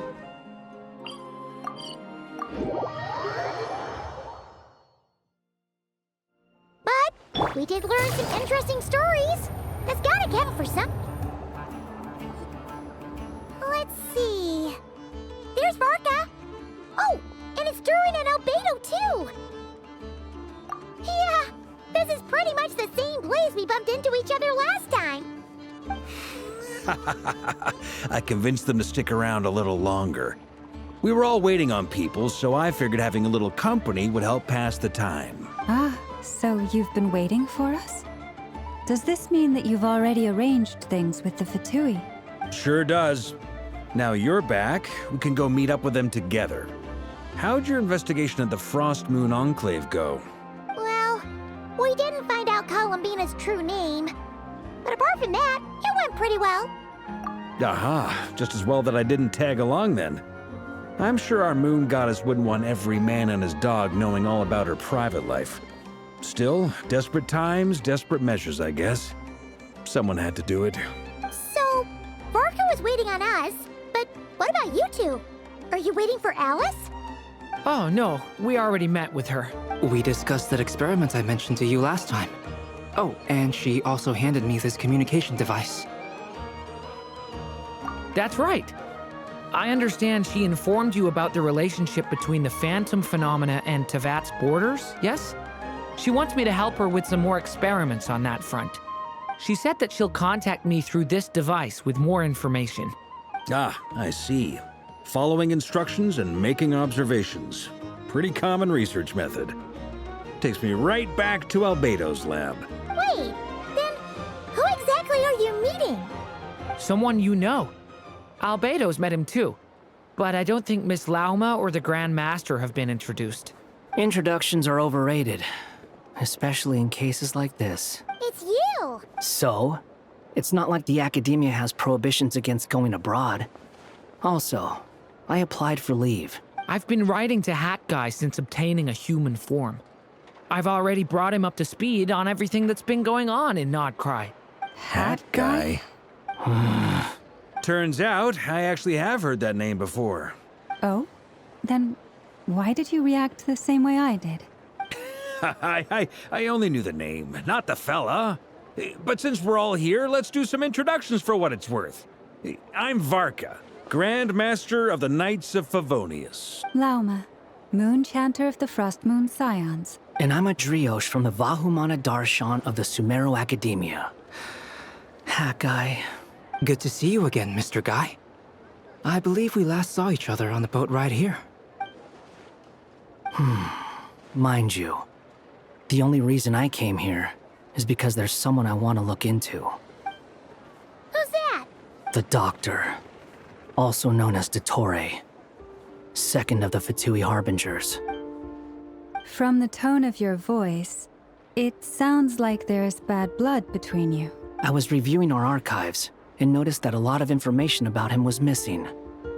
Left a bad taste in my mouth. That's all there is to it. Dottore, or Zondik, as he was then known, once studied at the Academia, but he got kicked out before he could graduate.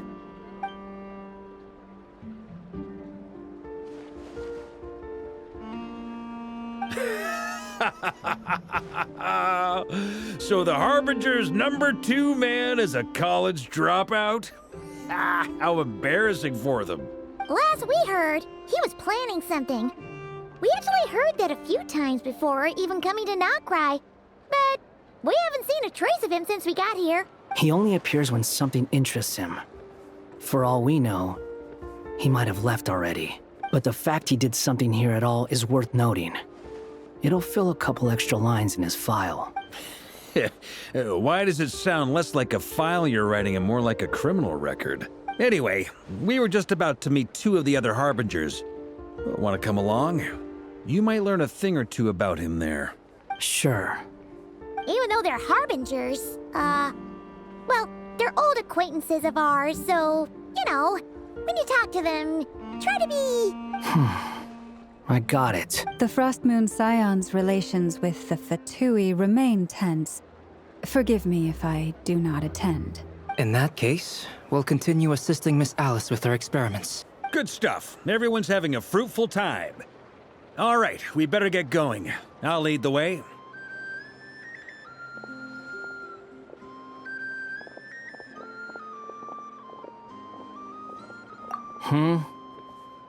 Well, yeah.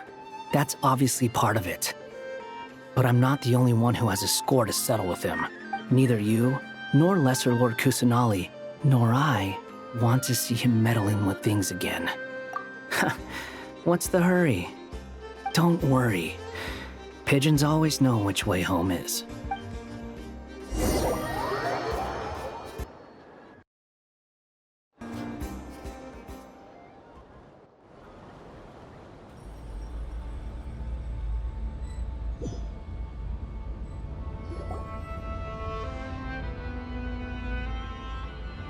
You made it. Who is this? A scholar from Sumeru. They call him Hat Guy. He's an old friend of the Travelers. Wait, this is the Academia representative you wrote about? He doesn't exactly look the part. I believe this will prove my identity. You'll notice it bears the seal of the Sanctuary of Surasthana. Well, what do you know? So it does. All right then. My mistake. It's fine. I expected as much. What? So as I mentioned in my letter, the Academia's got its eyes on Dottore, but this matter remains top secret. Apart from those assisting in the investigation, the fewer people who know, the better. If anyone asks, I'm here in Nod-Krai to pursue my personal academic interests. Gotta say, Varka, you did pretty well to keep all this under wraps for so long. Sounds like you got in touch with the Academia about this way back. You flatter me. Where do I even start?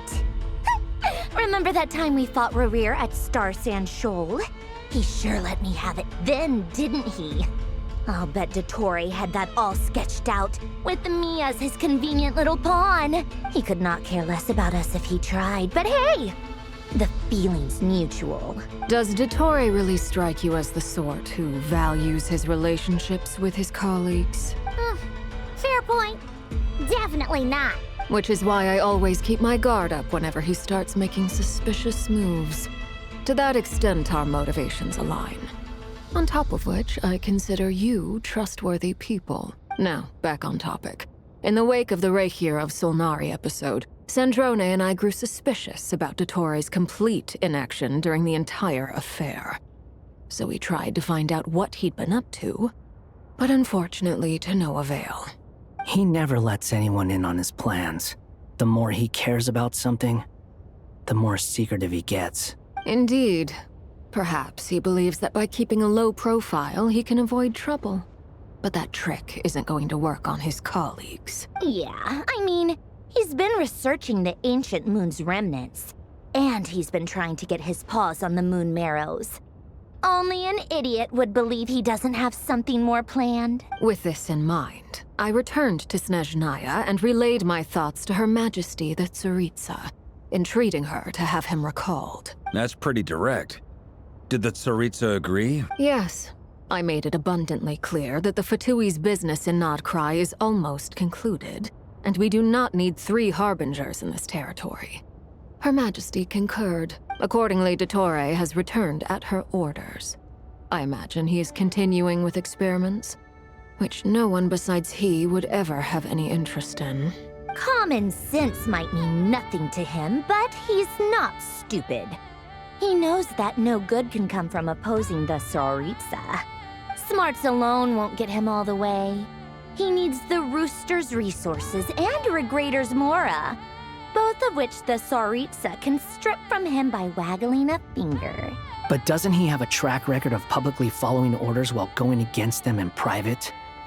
He probably has it down to a fine art by now. Wouldn't put it past him. We worked together on a research project once.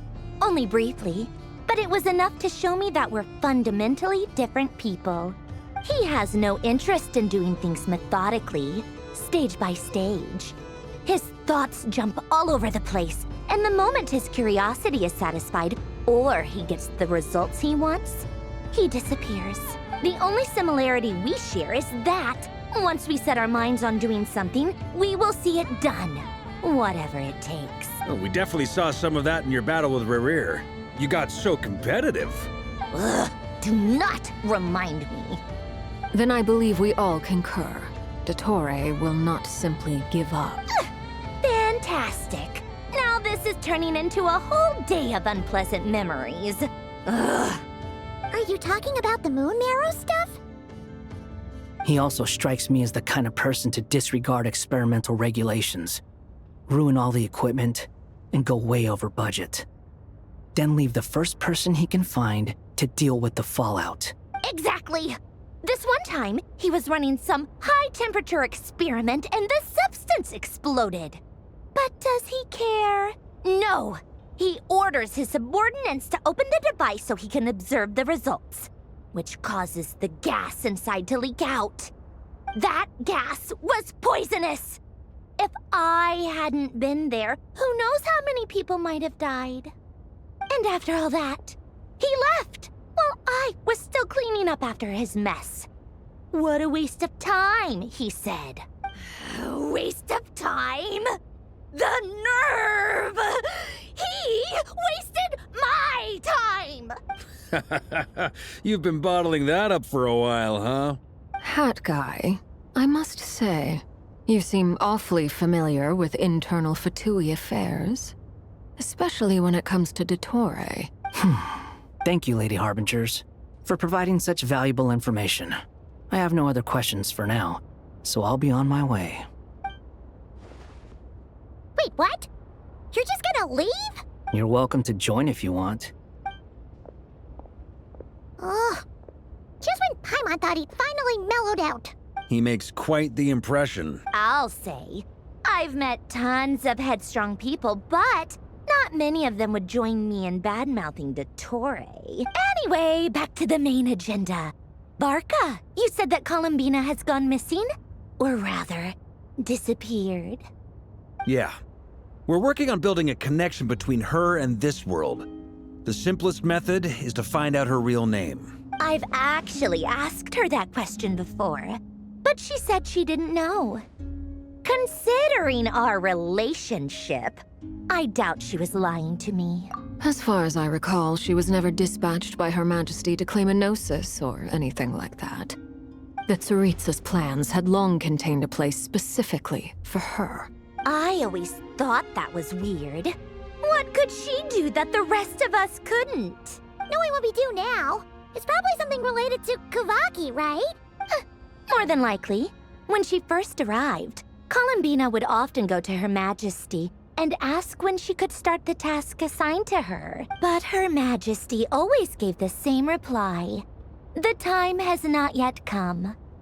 So she spent her days in Snezhnaya doing basically nothing. The Tsaritsa has summoned a beautiful blind maiden to be a harbinger, giving her the third seat by virtue only of her enchanting voice.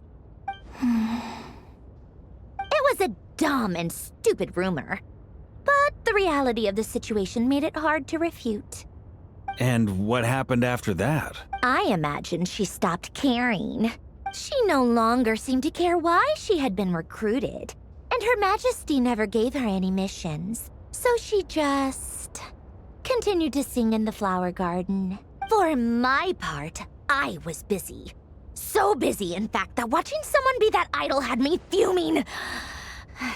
But still, I got the sense that she had long been used to a life of other people claiming she was needed when she wasn't. I just felt that having a place to stay would cost me something eventually. And so I waited quietly for the day that I would have to pay the price. And on the other end of that spectrum, you had me. Someone once told me that I had the lousiest work and the toughest luck. That's a good way of putting it. I forget who said it, but those words have always stuck with me. But you've done your job exceptionally well all this time. Because at heart, you are a conscientious person. What is it? Something come to mind? That makes sense. Nothing screams you are needed like your name shouted from across the town. Well, good luck with it. But if you ask me, Kalambina is still the most shoutable name. I'm just so used to it now. After all the arguments we've had, I can't be bothered trying to remember another name for her. Nor I. Sandrone. Harlequino.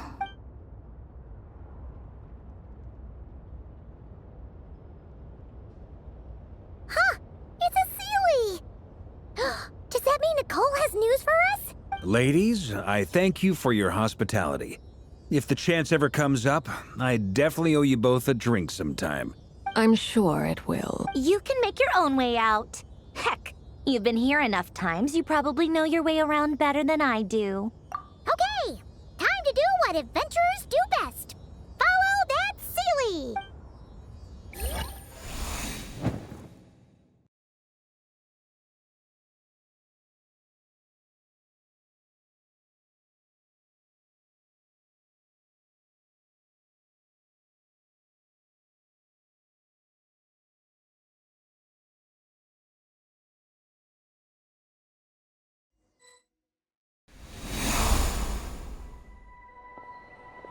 Here you are.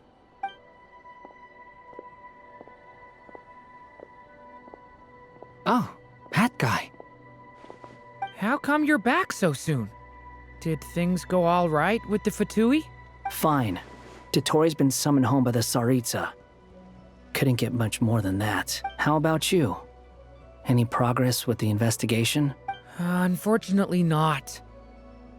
We've tried everything.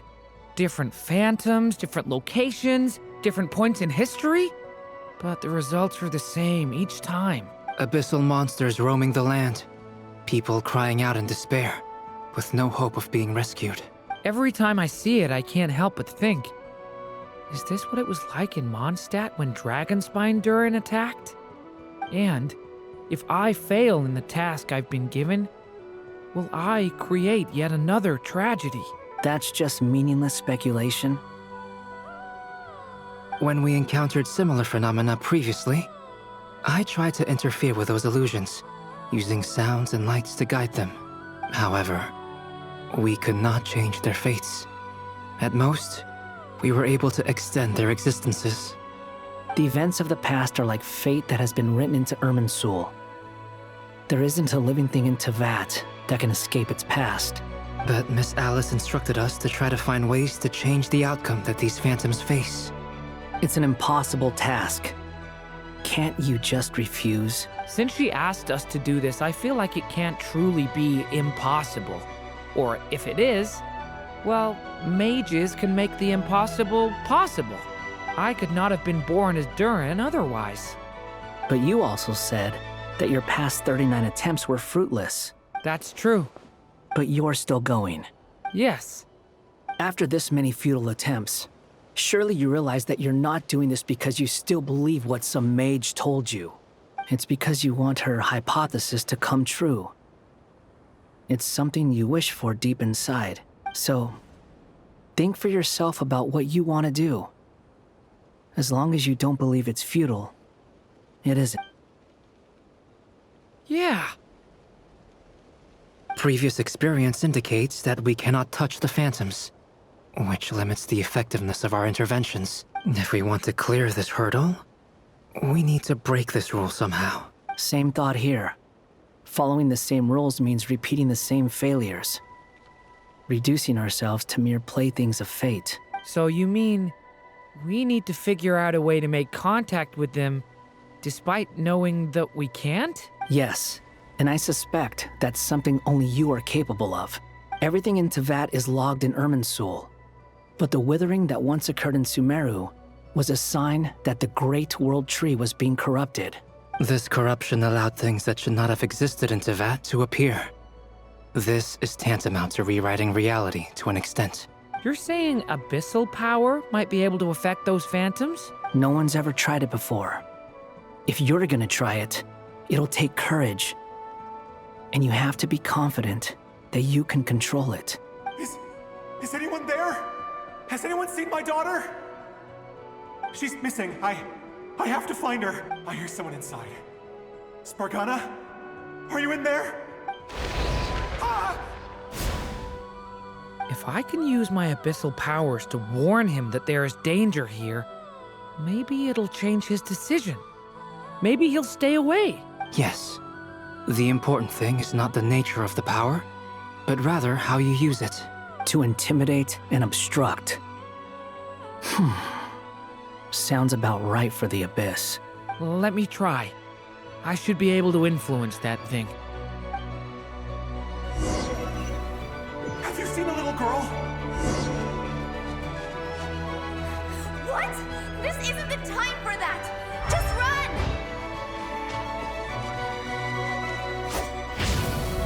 Stay back! I hear someone inside. Spargana? Are you in there?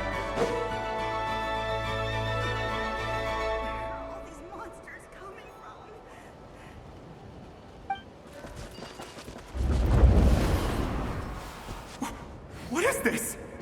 Looks dangerous. I should get out of here.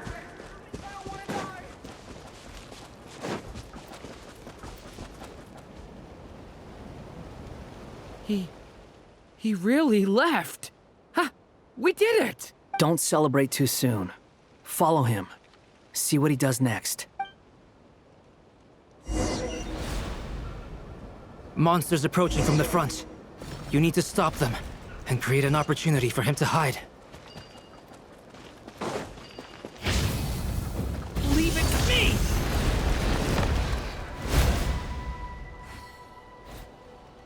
Help me!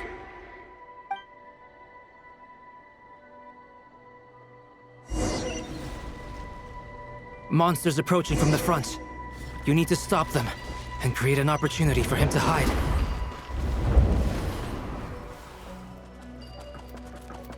No! There's monsters ahead!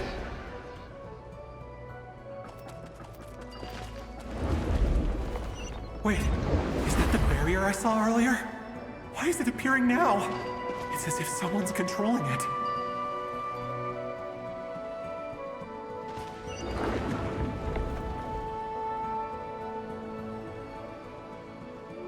The monsters are gone.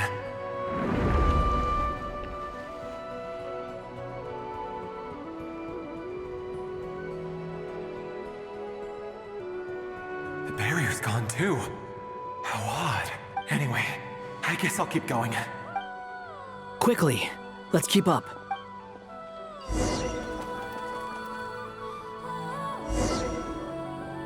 Wait, there was someone else here?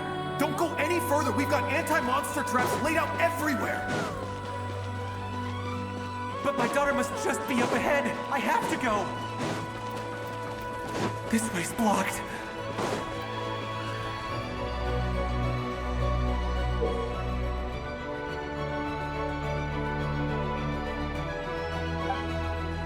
We might be able to use the explosives over there, but we need to take care not to hurt him.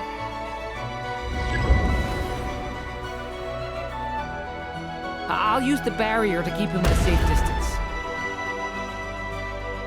This barrier seems to be helping me somehow. Hey, wake up! Oh, no good. Gotta keep moving ahead.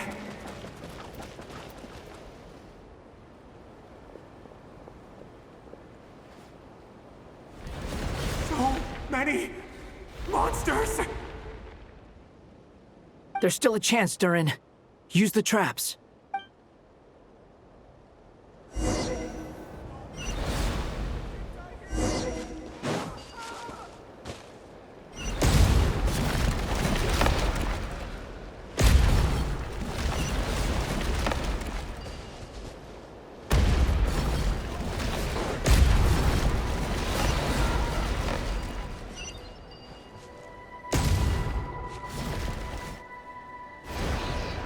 Help me!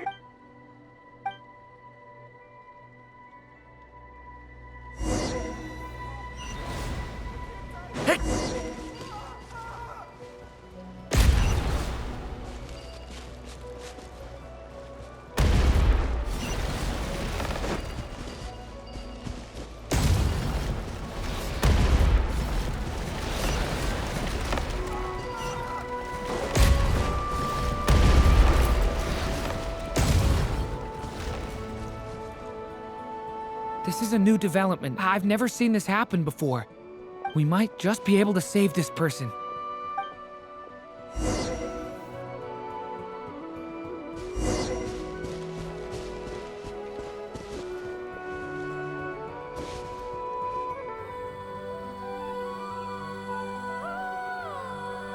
Hello there. Have you seen my daughter? Spargana's her name. She's carrying a large backpack. Get out while you still can, you fool. You won't find any survivors here. But I can't just leave her here. She must be so scared right now. Sorry. Wish I could help, but I haven't seen her. You'll just have to keep looking. Okay, thank you. If I do find her, I'll get her to shelter and come back for you. Don't bother. I've got nowhere left to go. What's that noise? Monster!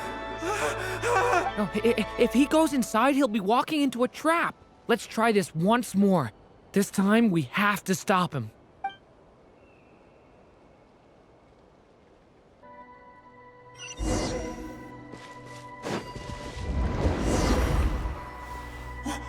Why? How will I know where Spargana's gone like this? You know what? I'll trust this strange barrier. It's gotten me this far after all.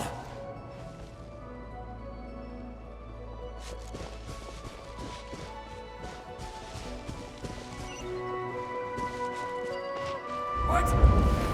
What is this? Spargana, are you there?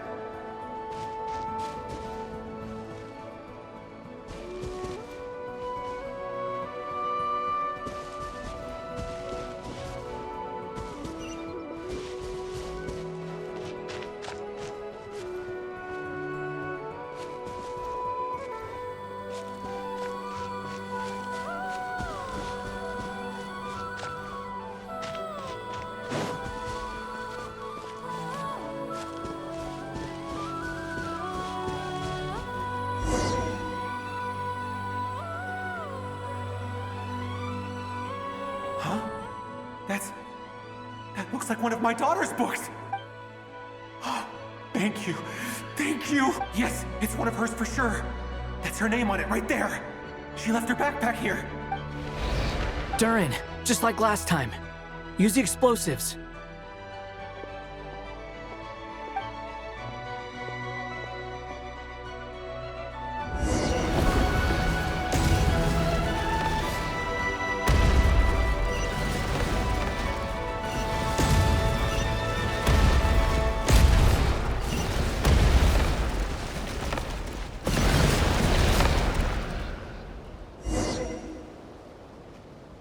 It won't work.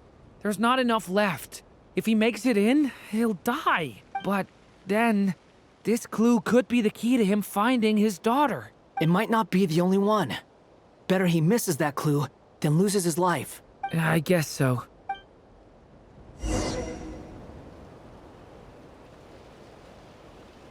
Stop him, Durin. We can't let him get any further in. That's my daughter's book! She's passed this way! Why? Why won't you let me go in? I've searched and searched and searched just for this! But how will I find her without any clues? I no longer have anywhere else to go.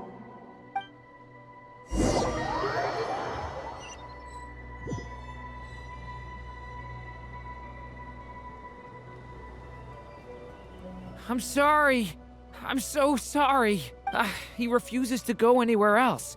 Whether he opens this door or not, all that awaits him now is death. We couldn't change his fate. Albedo? Hat Guy? Let's try one more time. I don't know how we're gonna do this, but I don't want to give up either.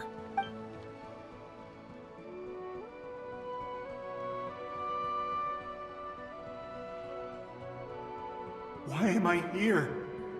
What's going on? All these scenes running through my head. Where are they from? Huh? What's going on? His reactions have changed. How many times have I... What's happening to me? Huh?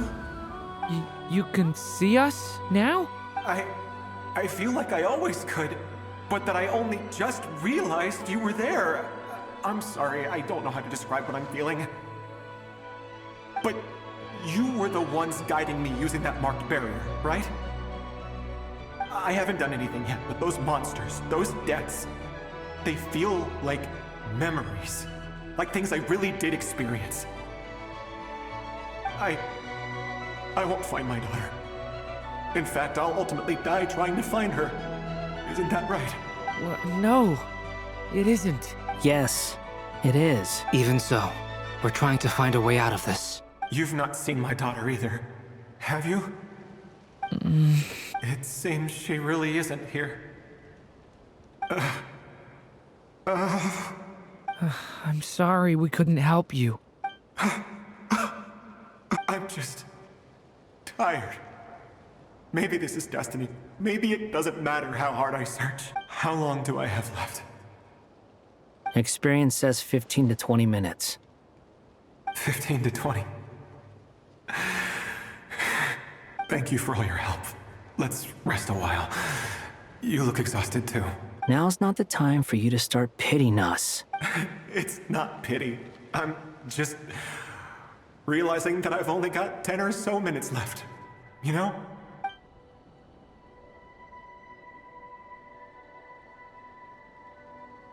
You say you're from Mondstadt, yes? A place with windmills, where people enjoy limitless freedom? And you're from Sumeru, where they've built an academy into a giant tree? Yes. It seems you've never heard of either place. Those names are unknown to me, I'm afraid, yes. Have you heard of Hyperborea? I have, but I heard that it was destroyed in the distant past. I see. That was where my ancestors once lived. What about Delphi Pytho? Was it later rebuilt? I've never heard that name. Then what about Sal Vindaknir? I have seen that name on stone tablets on Dragonspine. But I'm afraid the only things left of that place are its ruins. I see. Sure enough, there was no way to turn this around, huh? I'm sorry. I was the one who asked to chat, but it seems like we're too many ages apart. There's barely any common ground to start from. It's all right. We did hear something new, at least. From how you speak of your lives, things must be going all right for you, I guess. They are. Mondstadt is a place of freedom and happiness. There's a lot of good people in the church and the Knights of Favonius, and even outsiders find that it's an easy place to feel at home. We have festivals a few times a year. Everyone gets together to drink, sing, and be merry. Sumeru is a lot more uptight. Not really the kind of place where you can relax. It's a nation fraught with problems wherever you look. But if all you want in life is to seek knowledge, I guess it's pretty much paradise. That's wonderful. In other words, after this all-devouring black tide passed, humanity did not merely avoid extinction, but rose to build prosperous civilizations anew. I mean, I can see you all right now. That must mean the future isn't a total mess, right? That's true. Well, time's almost up. Let's part ways, I think. Might be best if you don't waste too much time on me. The chances are slim, I know, but I'd like to spend these last few minutes looking for Spargana. If things work out, I'd love to tell her about what I've heard. May we meet again. Well, or not, most probably. In that case, may your wishes come true.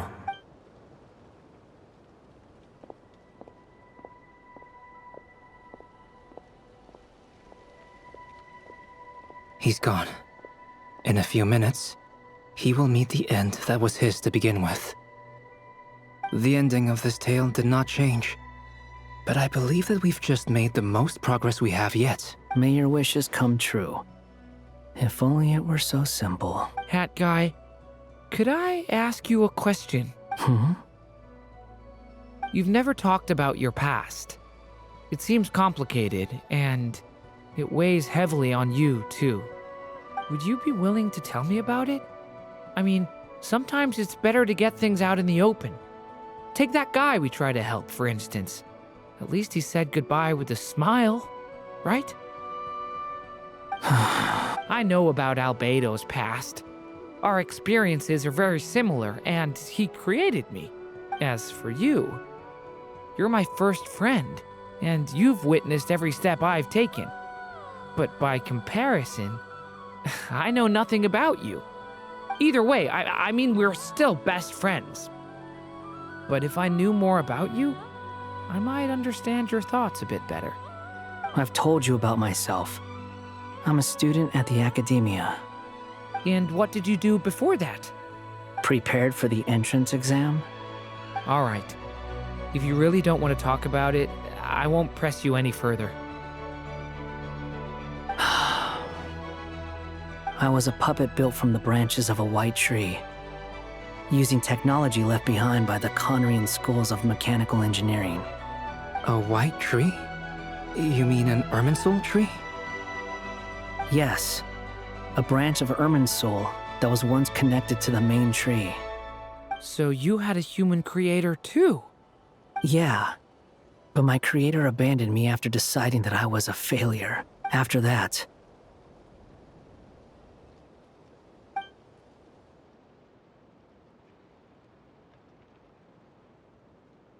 Durin, resisting the influence of the Abyss, suppressing the urge to destroy, trying to do the right thing. None of these things are easy, but no matter how hard they are, trying to rewrite past wrongs is far harder. You asked me if you would create a new tragedy if you failed. I told you there was no point speculating about that, but the real answer is, yes. You absolutely will. That guy. But at least you've got people here to help steer you away from the wrong path. So, just keep aiming towards the light. I will. I promise. All right. Break time's over. Hello? Durin speaking. Hello, friends, it's me. What have you been up to, I'm detecting some unmistakable fluctuations here at the border. The amplitude isn't particularly high, but they're completely different signals from the ones before, and the scale is comparable to those I've detected previously. Alice, we were unable to save that person. However, he appears to have retained a portion of the memories gained through that cycle, and was able to hold a conversation with us. I see. Well, that is rather odd indeed. It definitely merits further attention. Could I trouble you to keep trying the same approach? I need to gather some more data. Counting on you. I should probably have Nicole come and check this out as well.